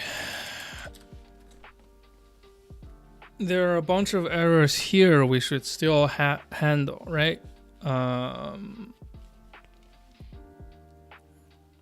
This is a nesting doll of processes. There are 3 processes in play here. Our original process, and then when we're running in color mode, we fork ourselves and into a new process, and in that process we run another process to run the third party command. The running of the command itself could fail.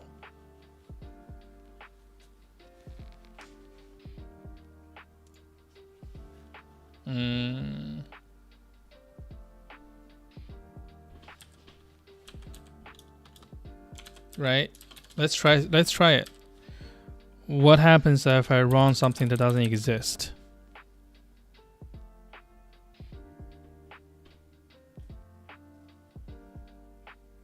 So we got this. Could not execute executable.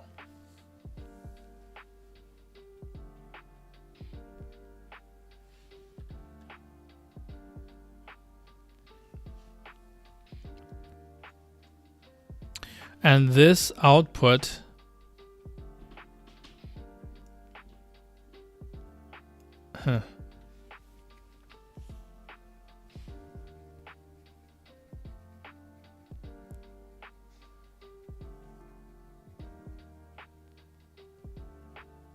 yeah, this is something I need to improve regardless.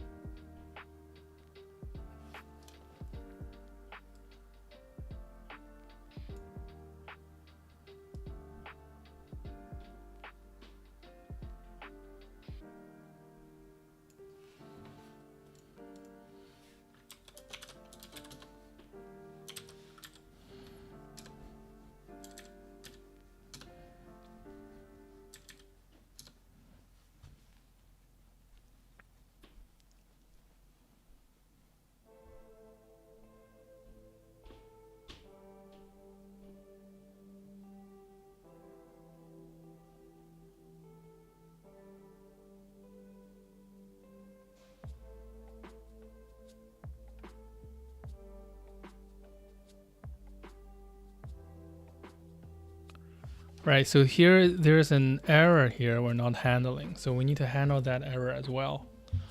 But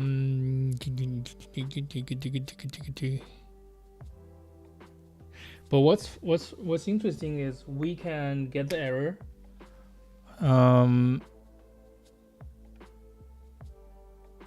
but at this point we're already in the child process, right? in the child process, there's nothing we can do to make to tell the parent process.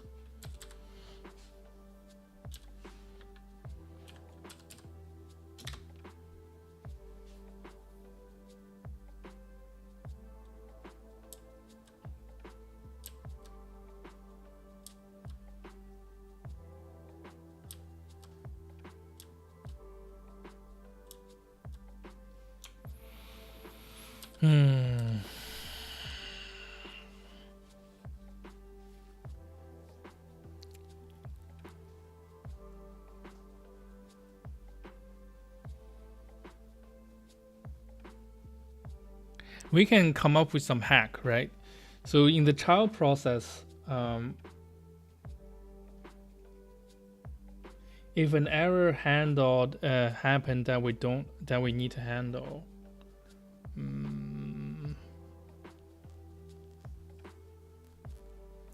but all we have is a string and a byte.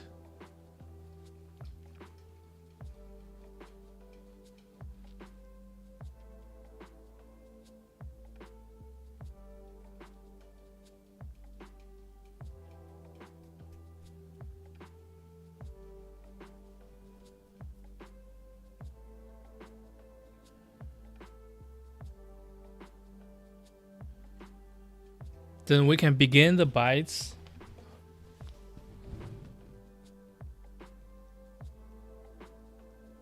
Oh, interesting. We can print out the bytes to the terminal, to the pseudo terminal. Some special bytes.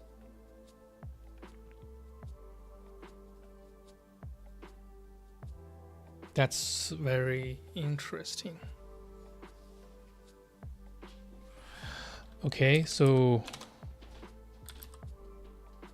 we can take part of this process up to this point, and then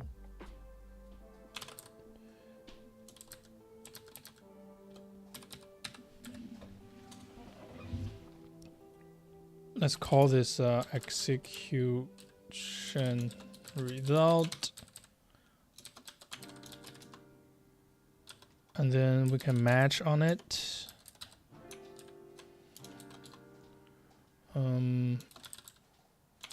If it's okay, I think. Yeah, if it's okay with the exit status.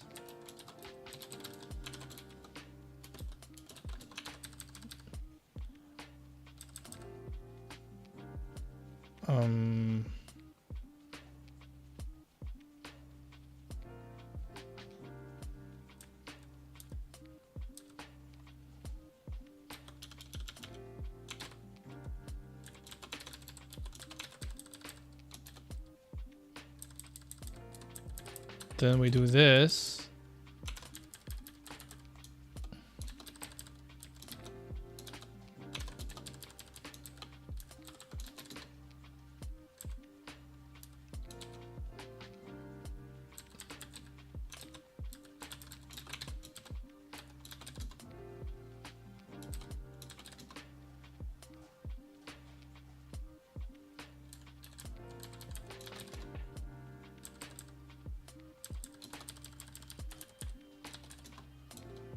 Okay, so here, if it's not okay,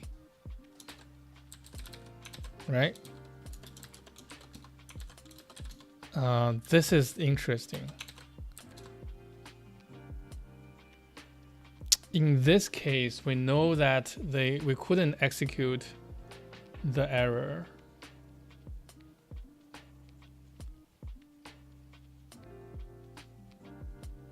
first of all,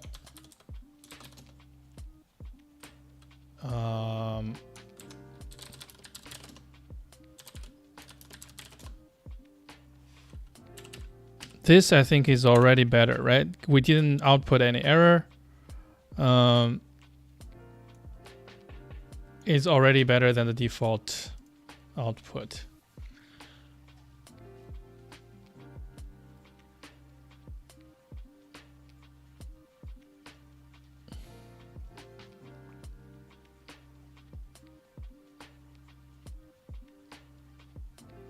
But the real interesting part is this. We can print something, and the start of the something could be a special value. We can do fs write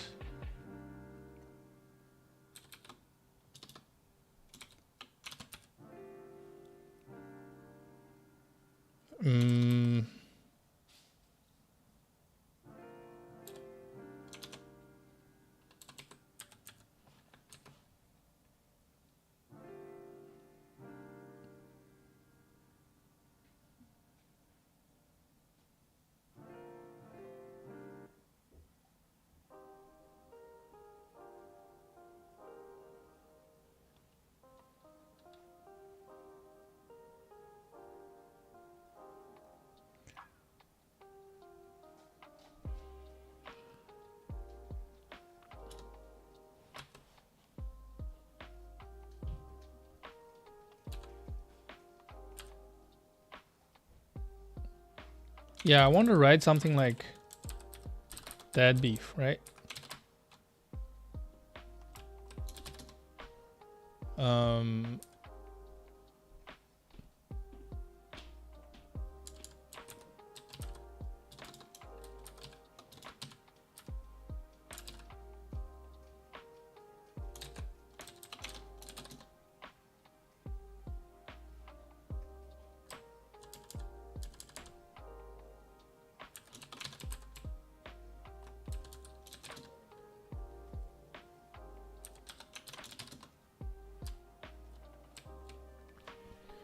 But I think,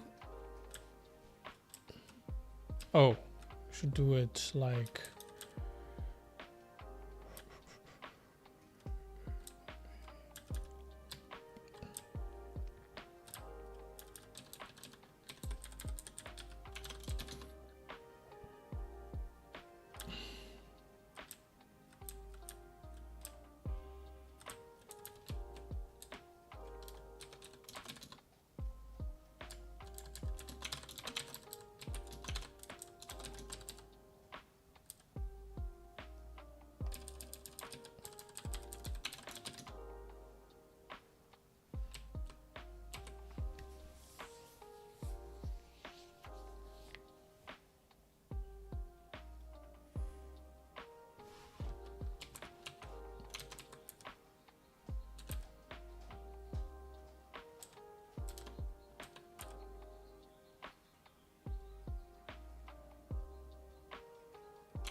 something like that.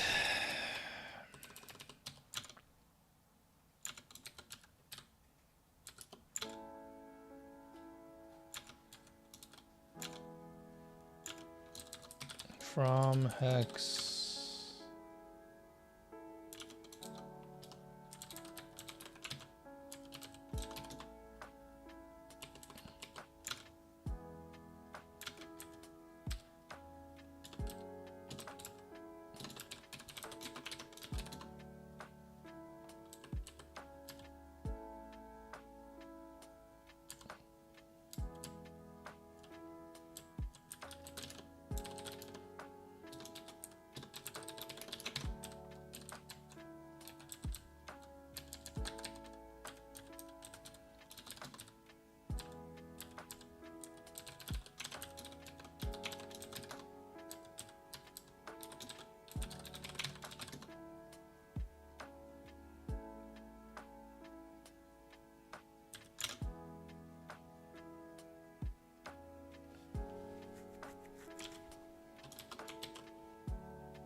Oh, this is a crate. I don't need a crate.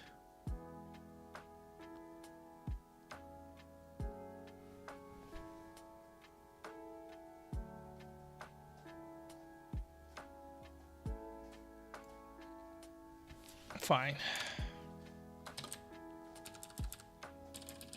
Let me just hard code it.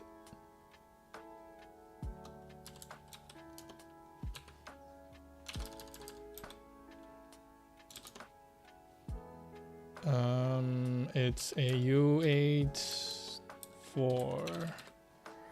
and it's gonna be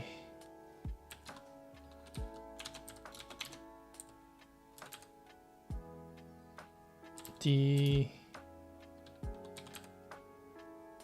A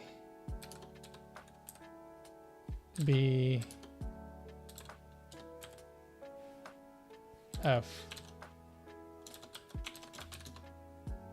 Okay.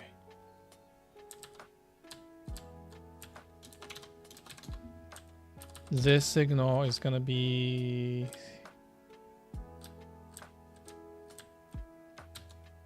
I need it to be global. Something like this.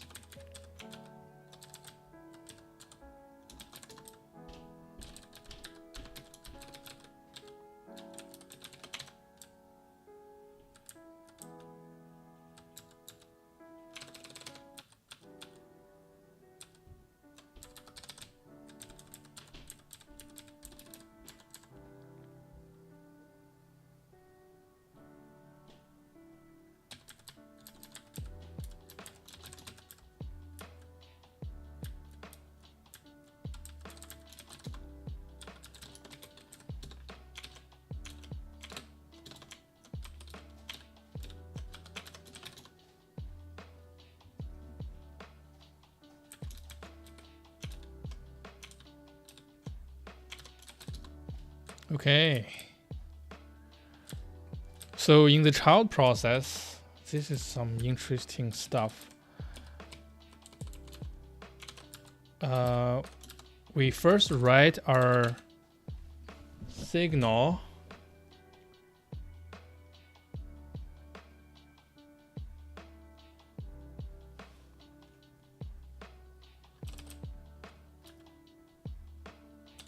What does this mean?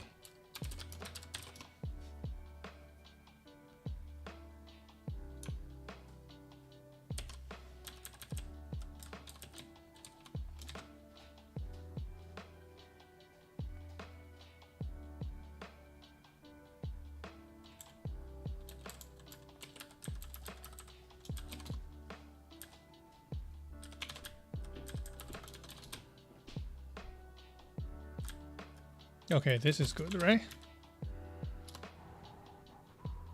Okay.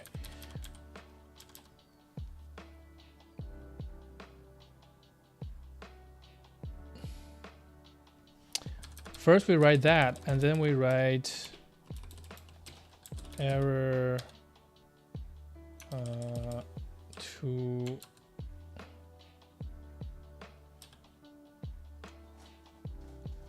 string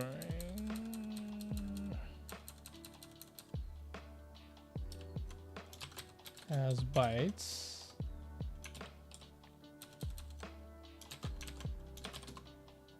Okay, so we still write out the error.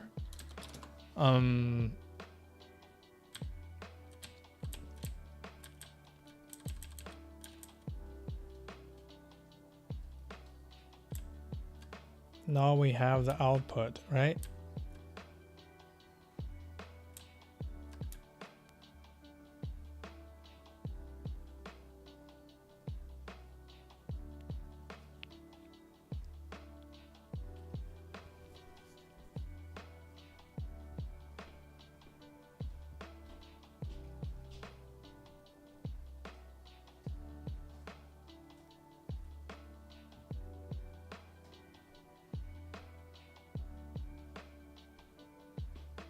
Okay, now we have the output.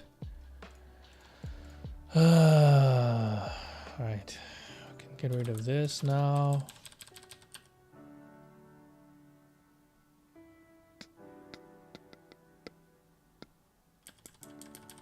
Okay, we need to do something special here, right?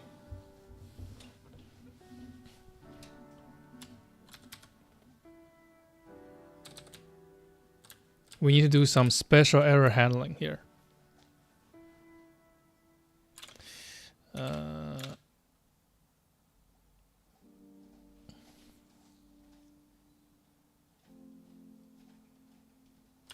So if the output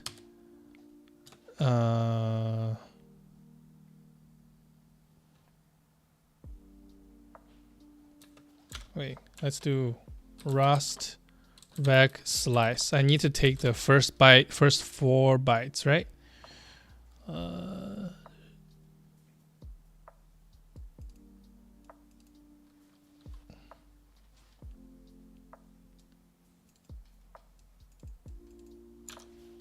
So if the first 4 bytes is the same as the, what did I call it? Error signal.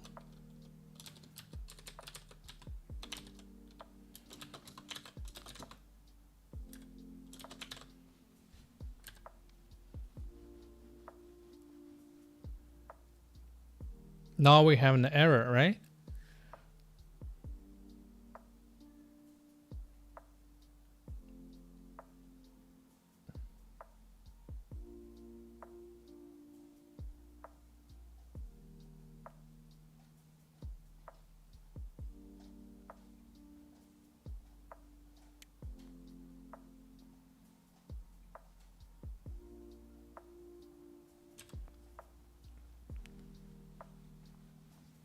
We need to print out the error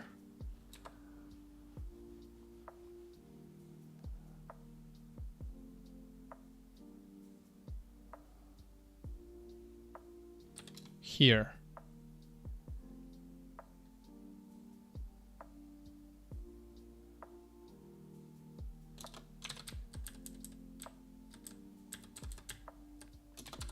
Luckily, this is not too bad because we're dealing with a vector of bytes, right? So output from 4 on will be printed out.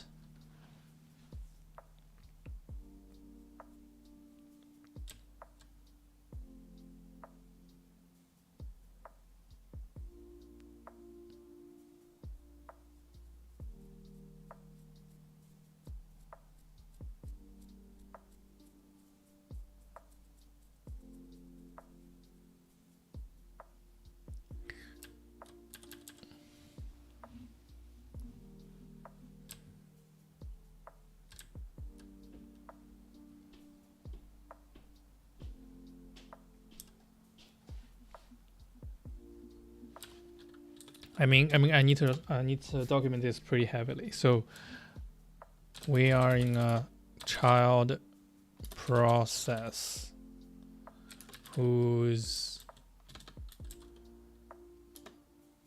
entire output will be read in the parent, read by the parent to signal to the parent something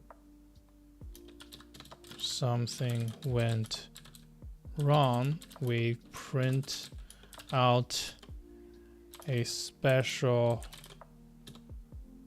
sequence at the start of the output.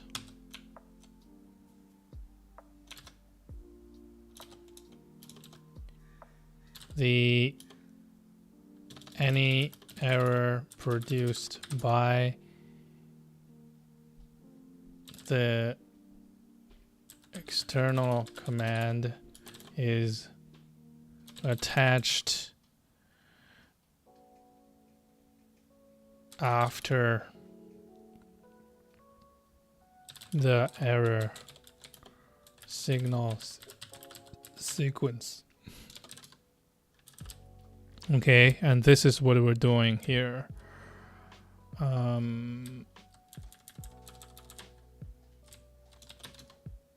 We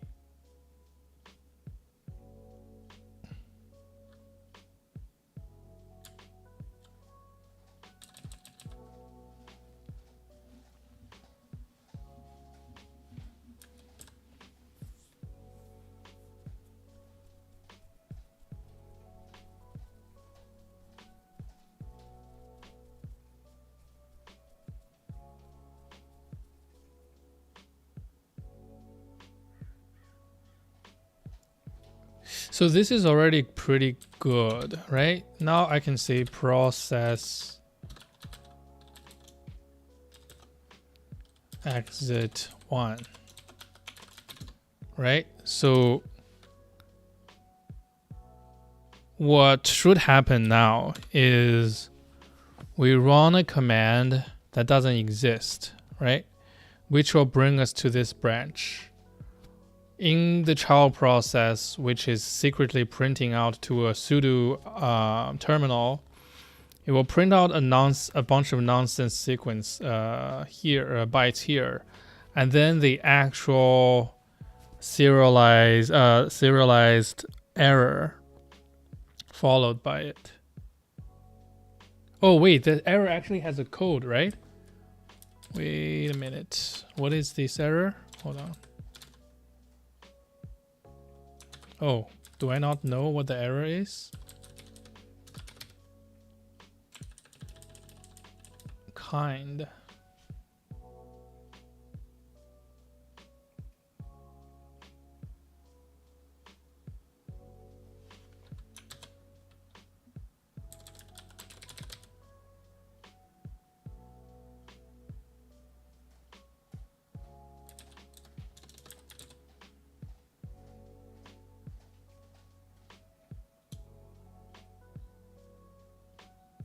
Error kind.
All right, let's run it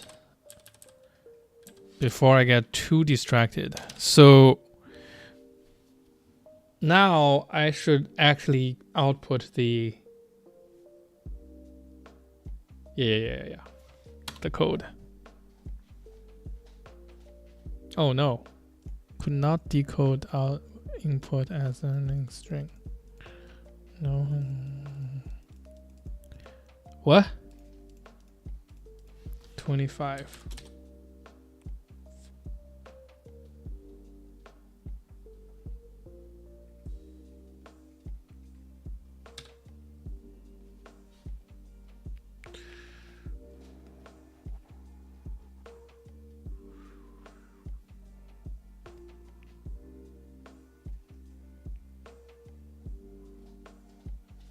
Oh, right. I still need to exit here.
Is there a way to extract the error code?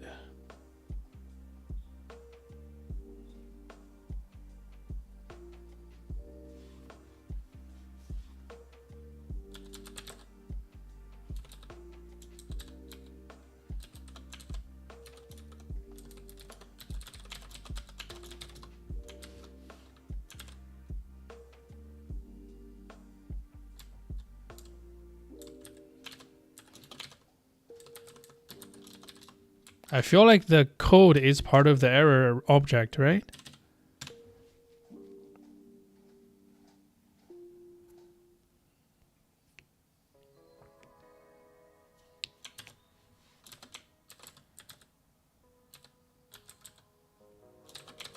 Is that how you do it? No code found in error.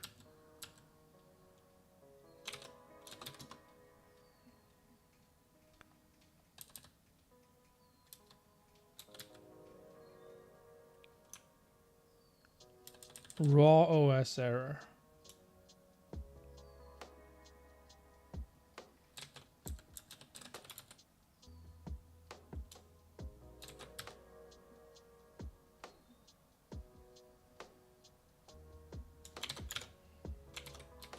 Raw OS.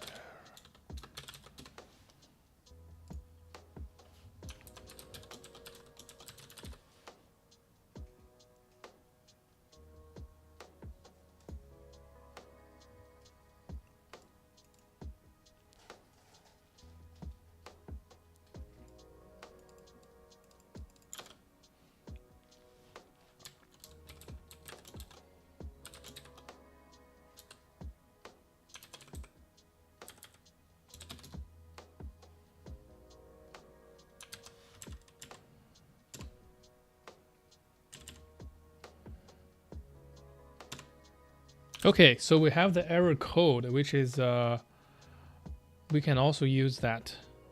We can use that.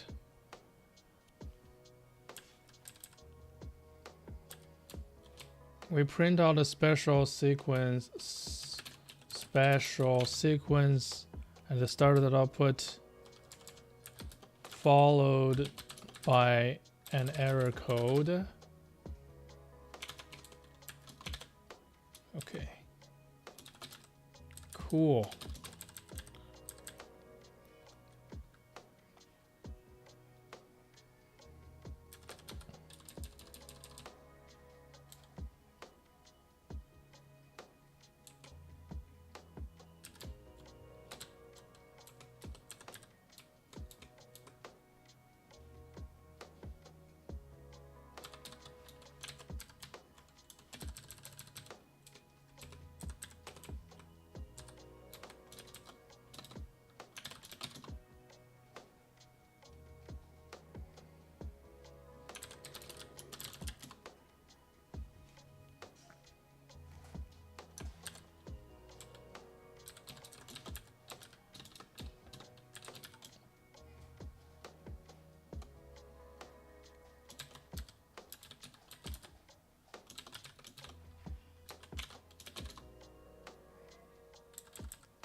Hmm.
Okay.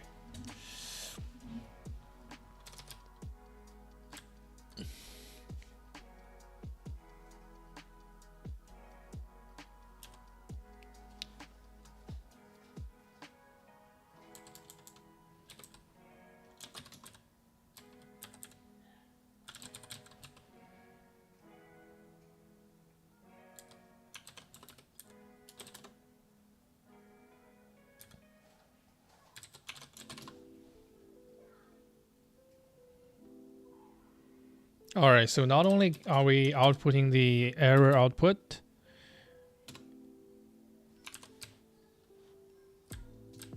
now we also include the error code.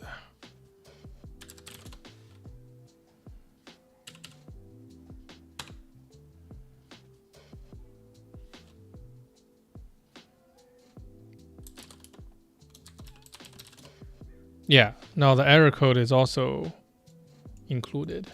That's really freaking cool and a lot of excessive engineering, but you know, it's not bad.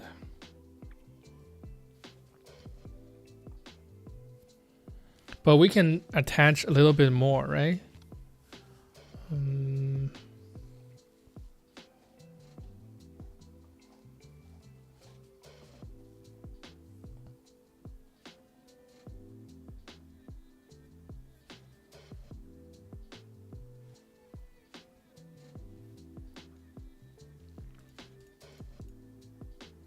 For example, when this happens, we can actually convert it into another error and print it out like this.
Okay, and here we can say ba ba ba ba.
Where is the implement lifetime?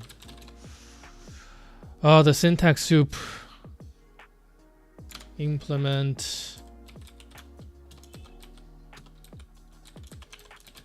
Okay.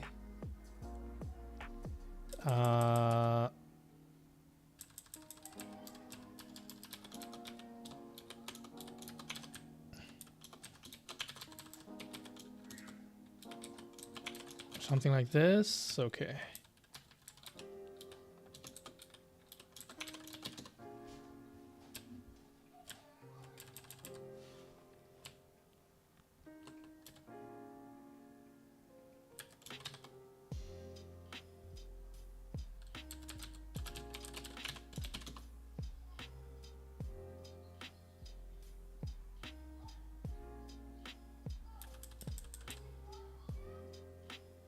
Okay.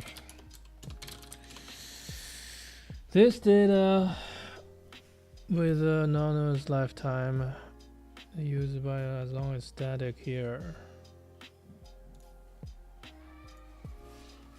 Can you do this? Are we good?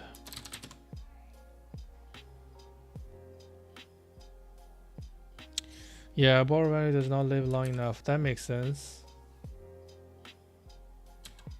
So I think the easiest thing to do here is to make a copy.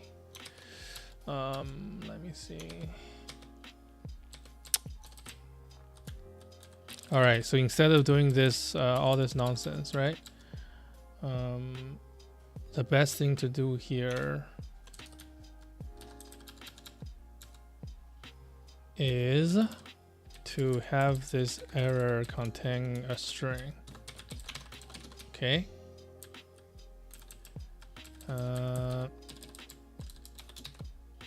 Command.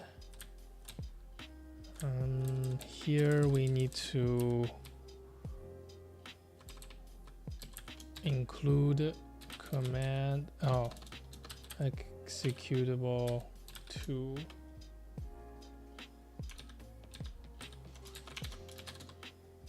owned. Oh.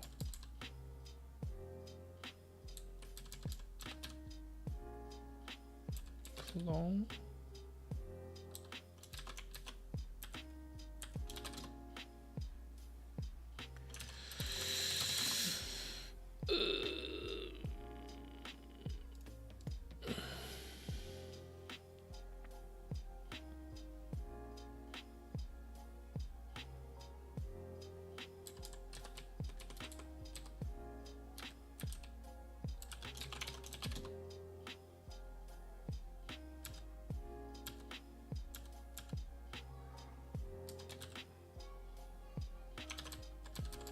I see.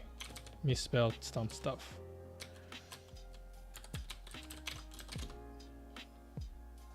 To string. Okay.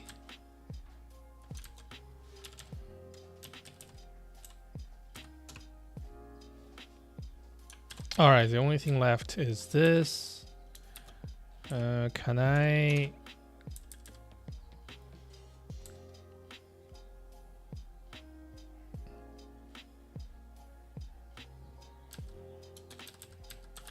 So I need to take this out. Put it like this. And say could not decode into the input string. No, actually the error is could not execute command.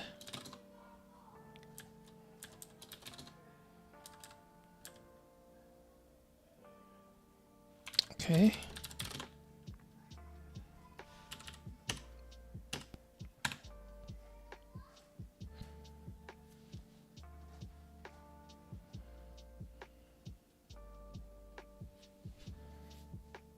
This is so cool.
This is so cool. So, oh.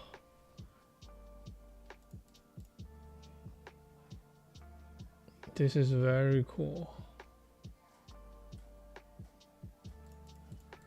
I actually had a lot of fun this stream, unexpectedly. I thought I was gonna just remove some unwraps, but of course we ended up thinking about forks, just the forking processes and the how to communicate between two processes, communicate errors specifically. We come up with our own error signal. When we fork, we execute another process in the child process. We take the error code of the execution and then wrap it in our custom error signal. And then when we read from the master process, we read the error signal, and then we will we read the error signal, we read the error code, and the actual output that indicates the error from the third-party processes. We print out our own error, and then we print out the third-party program's error message, and then we exit with the third-party program's error code. This is so freaking cool. Yeah, I think that's a lot of interesting things for one stream. So I think I'll end it here.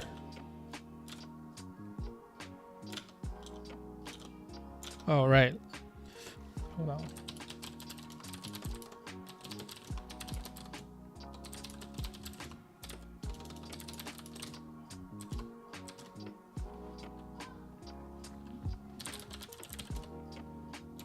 Custom forward error message and exit code. So it's not very complete yet, because I think this entire thing needs to happen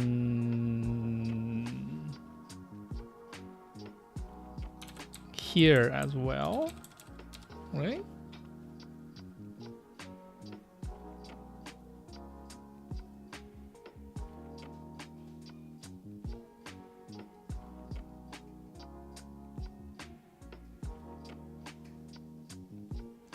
Except in this case,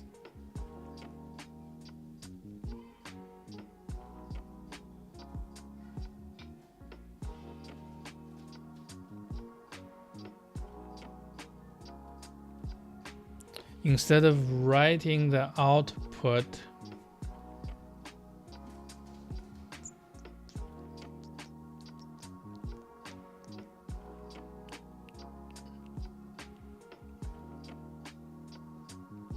I need to return it.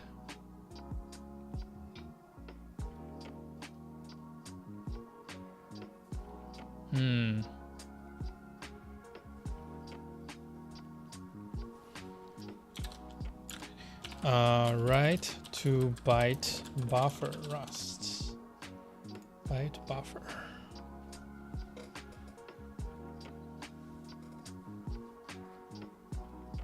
Write to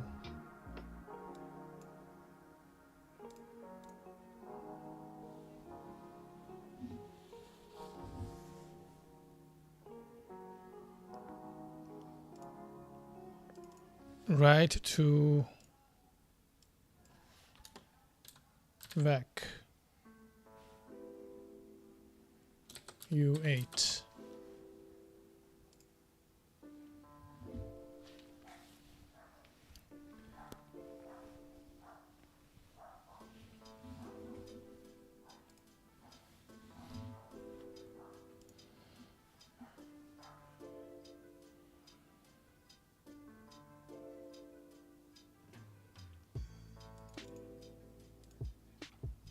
Oh, cool.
So how much code can I share between these two?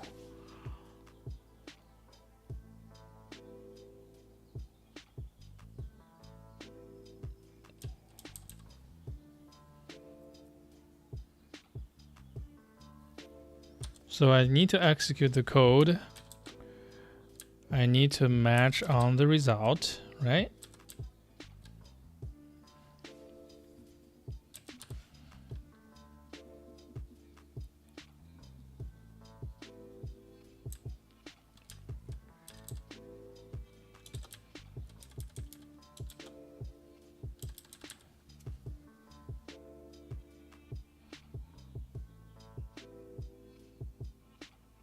I don't have a exit status. Oh, I do.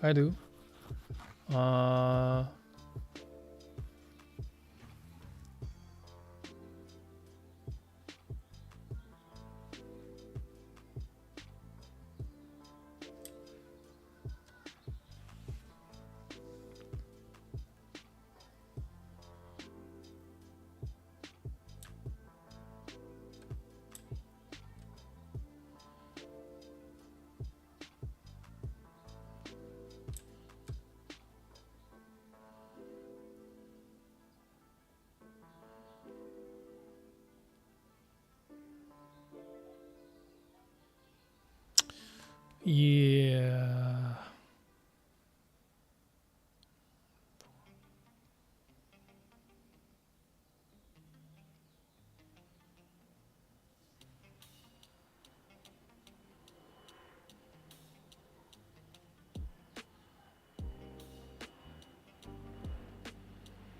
Okay. So I should do it the smart way, right? The smart thing to do here is write a function, and the function takes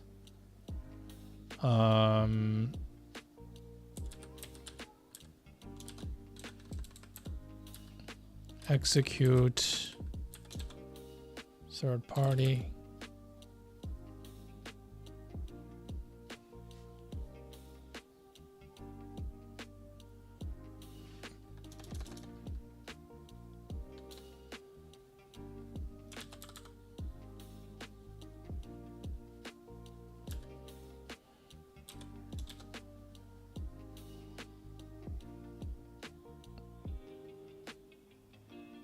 What do I call this?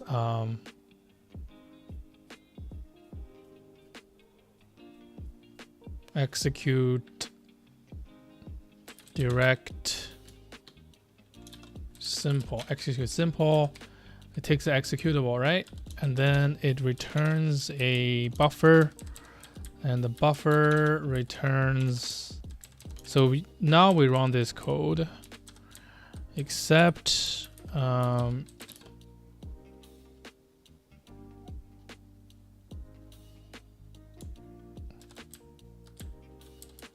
we have a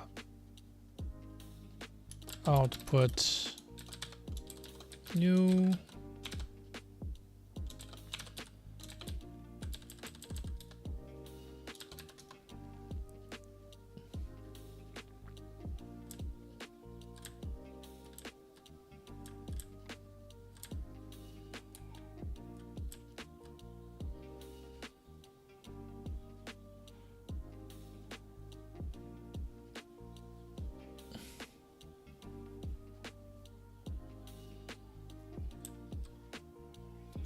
And here we can say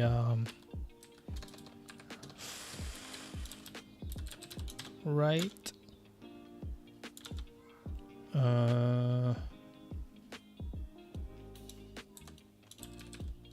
error signal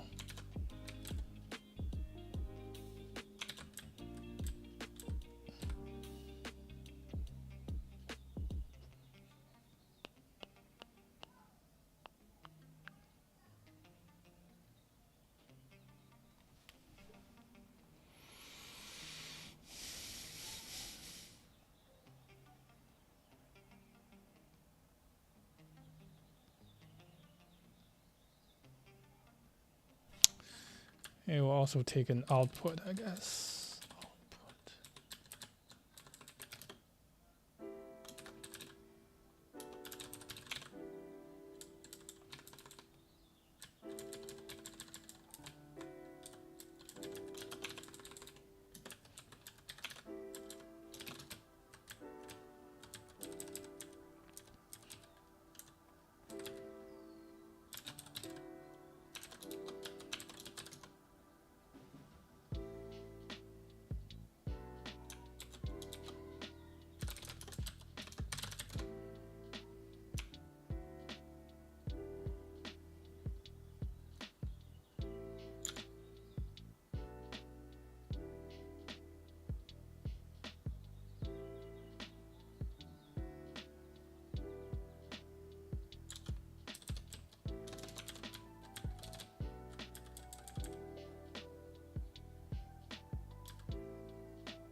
No, this is actually not what I want. I should have guessed. Right to this as stream, guess.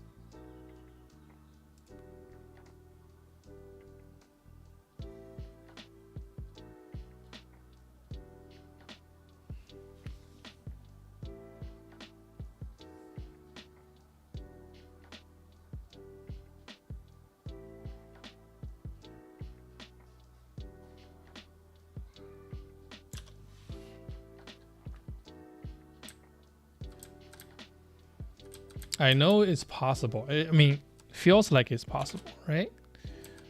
But how? IO.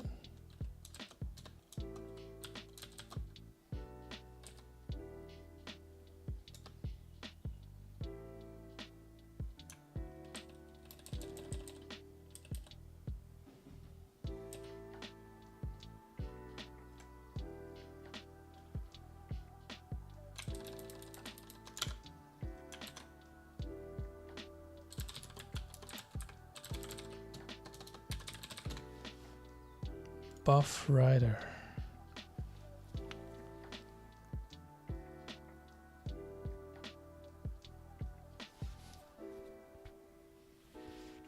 Wraps a rider and buffer its output.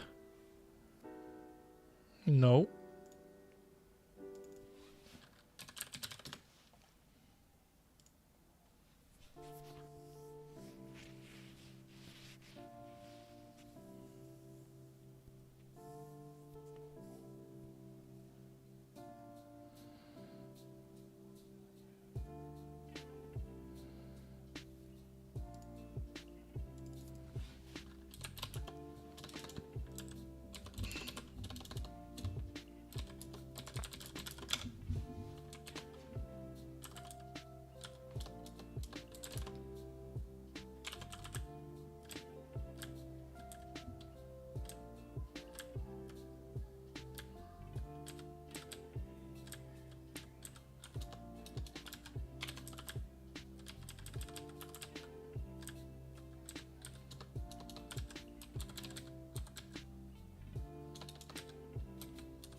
Rust vector push.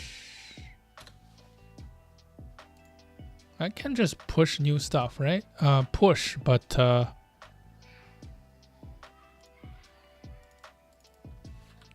chain? Is chain what I was thinking of?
Consider drafting here to assign to the mutable borrow piece of memory.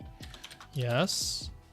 But now it says the size cannot be implemented. That's pretty weird.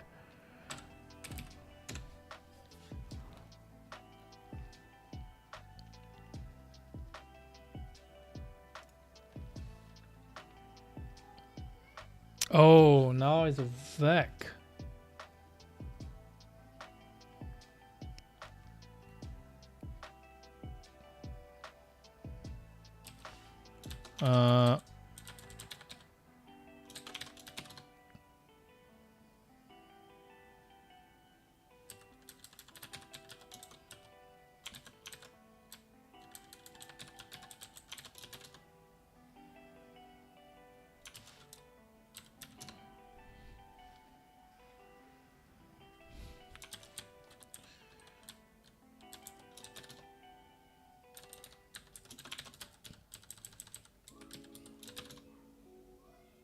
No.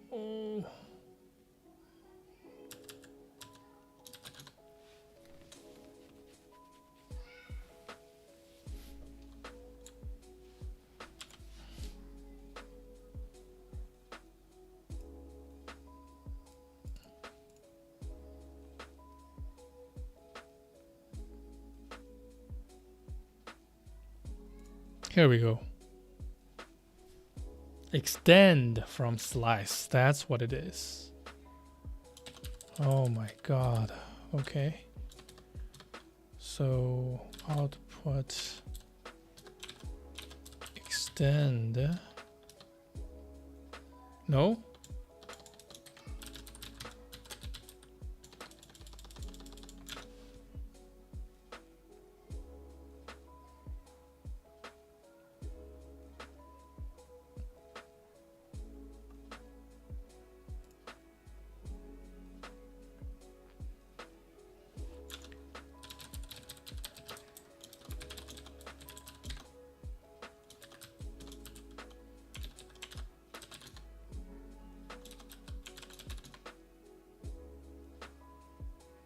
Clone from slice.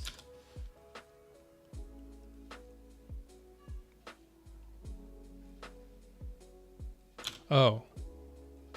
Wait. What if I say this, huh? Ah, that's why. Okay.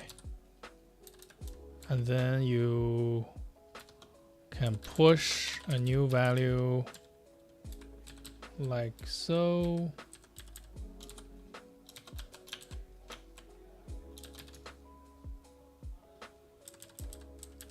and then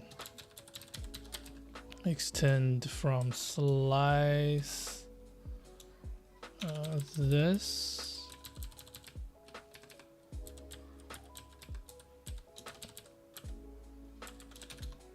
Okay. All right. So here I can say execute simple. Give it our executable arguments and output. And then at the end,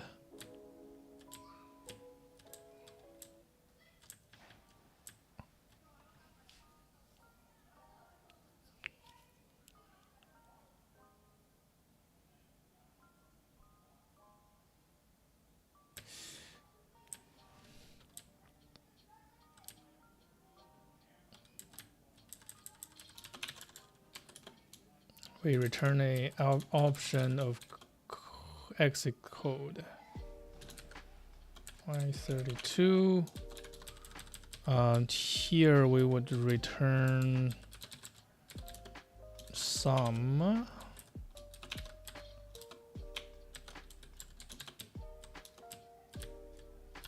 Return some like this. Just realized I'm not sure what I'm playing, but okay, looks good. And return none. Okay.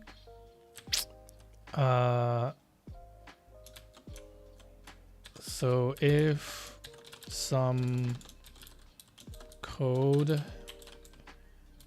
is this, we will process exit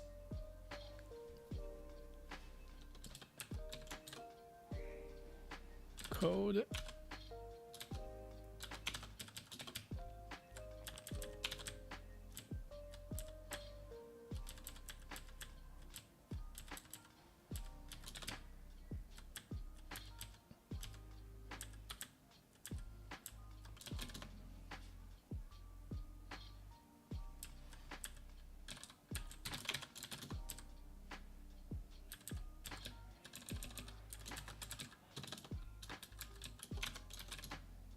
Okay.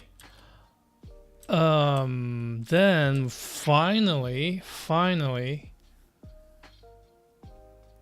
I think we can simply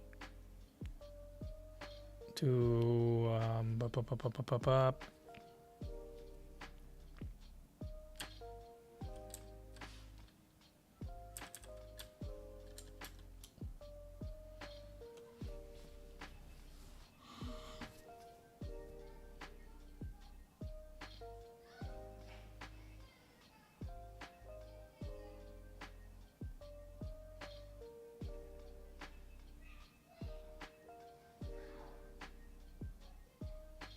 no.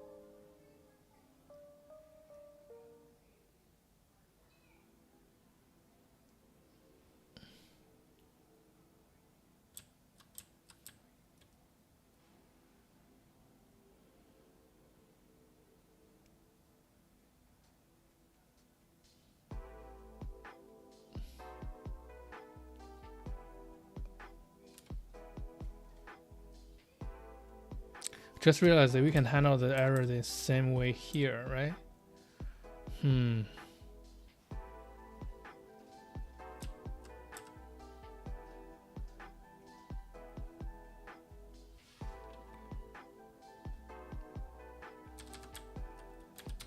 like this.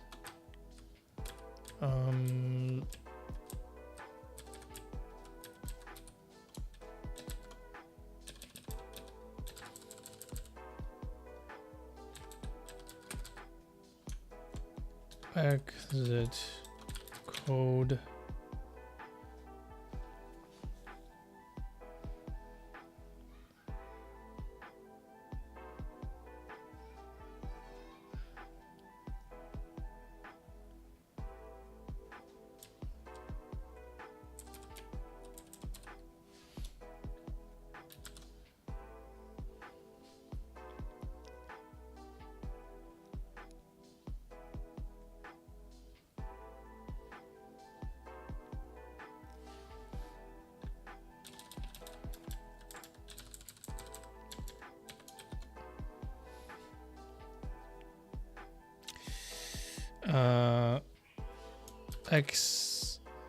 Execution succeeded.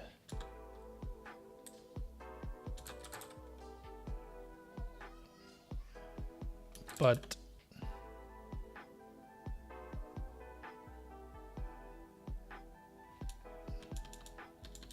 an unknown error happened during execution. To do better explanation, question mark. Okay. I legit don't know when this would happen, but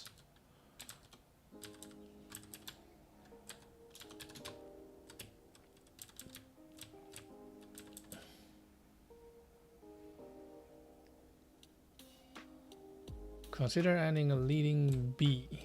Okay.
Cool. And here we simply do this.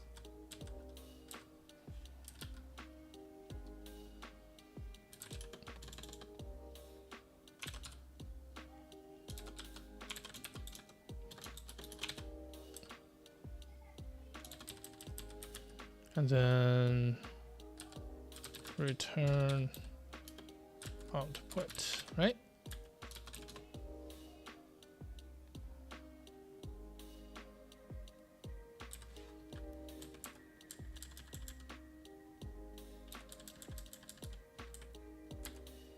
I guess that means I can just put output here and everything will work.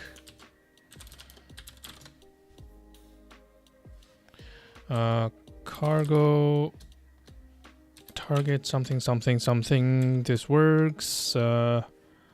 Linear FD still works. No. Could not decode input as. Wait, what?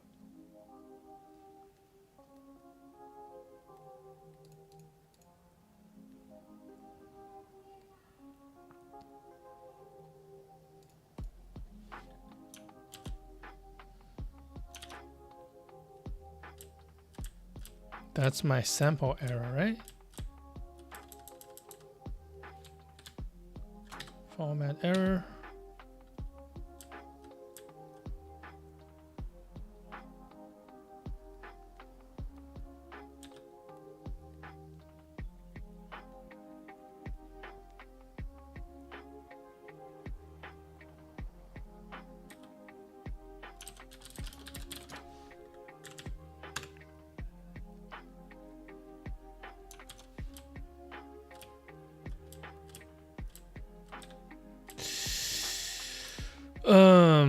Hmm.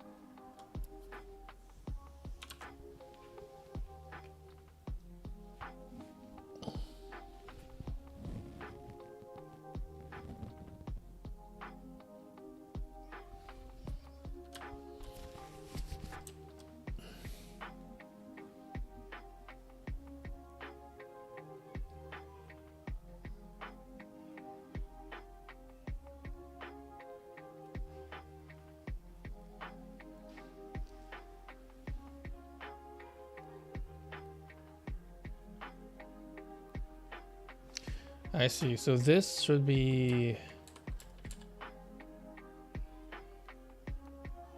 the output.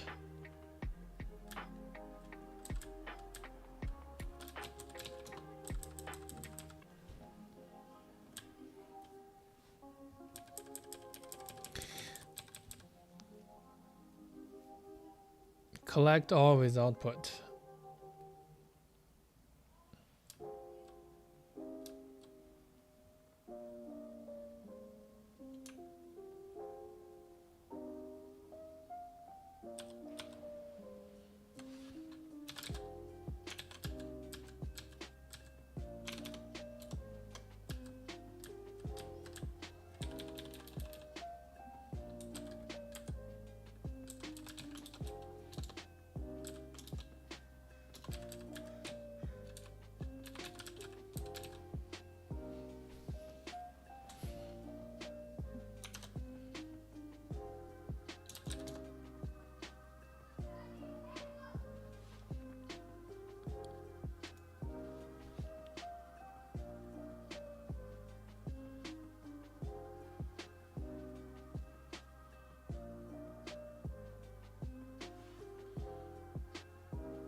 Hmm.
Oh, things are getting weird.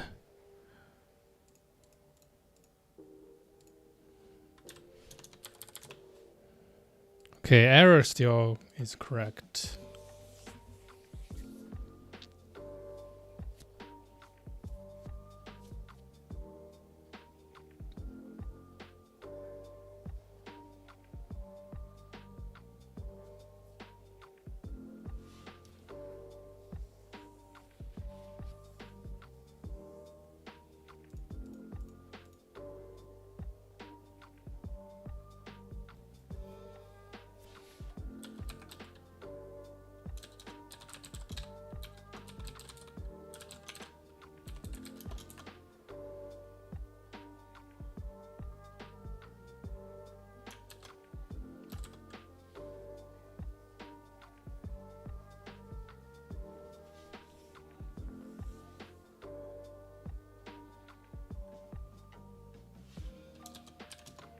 Well, let's try this first.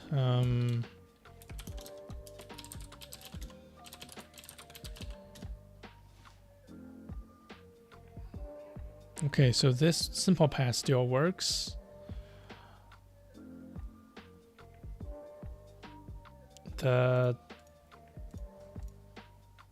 This part though.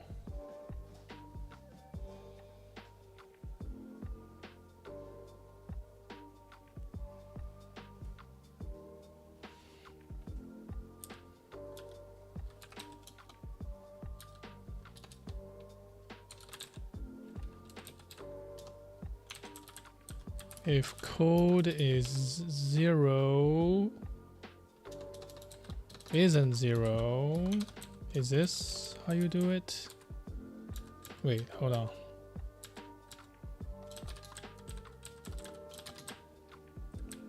Let's see. So we execute our command. We get our output.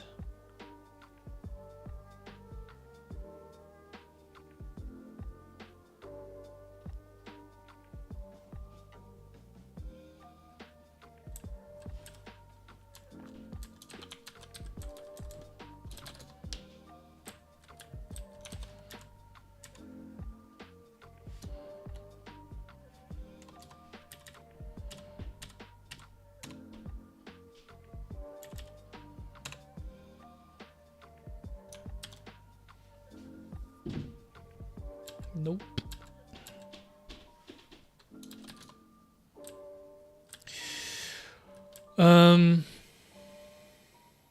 Oh, I need food. My brain's not working.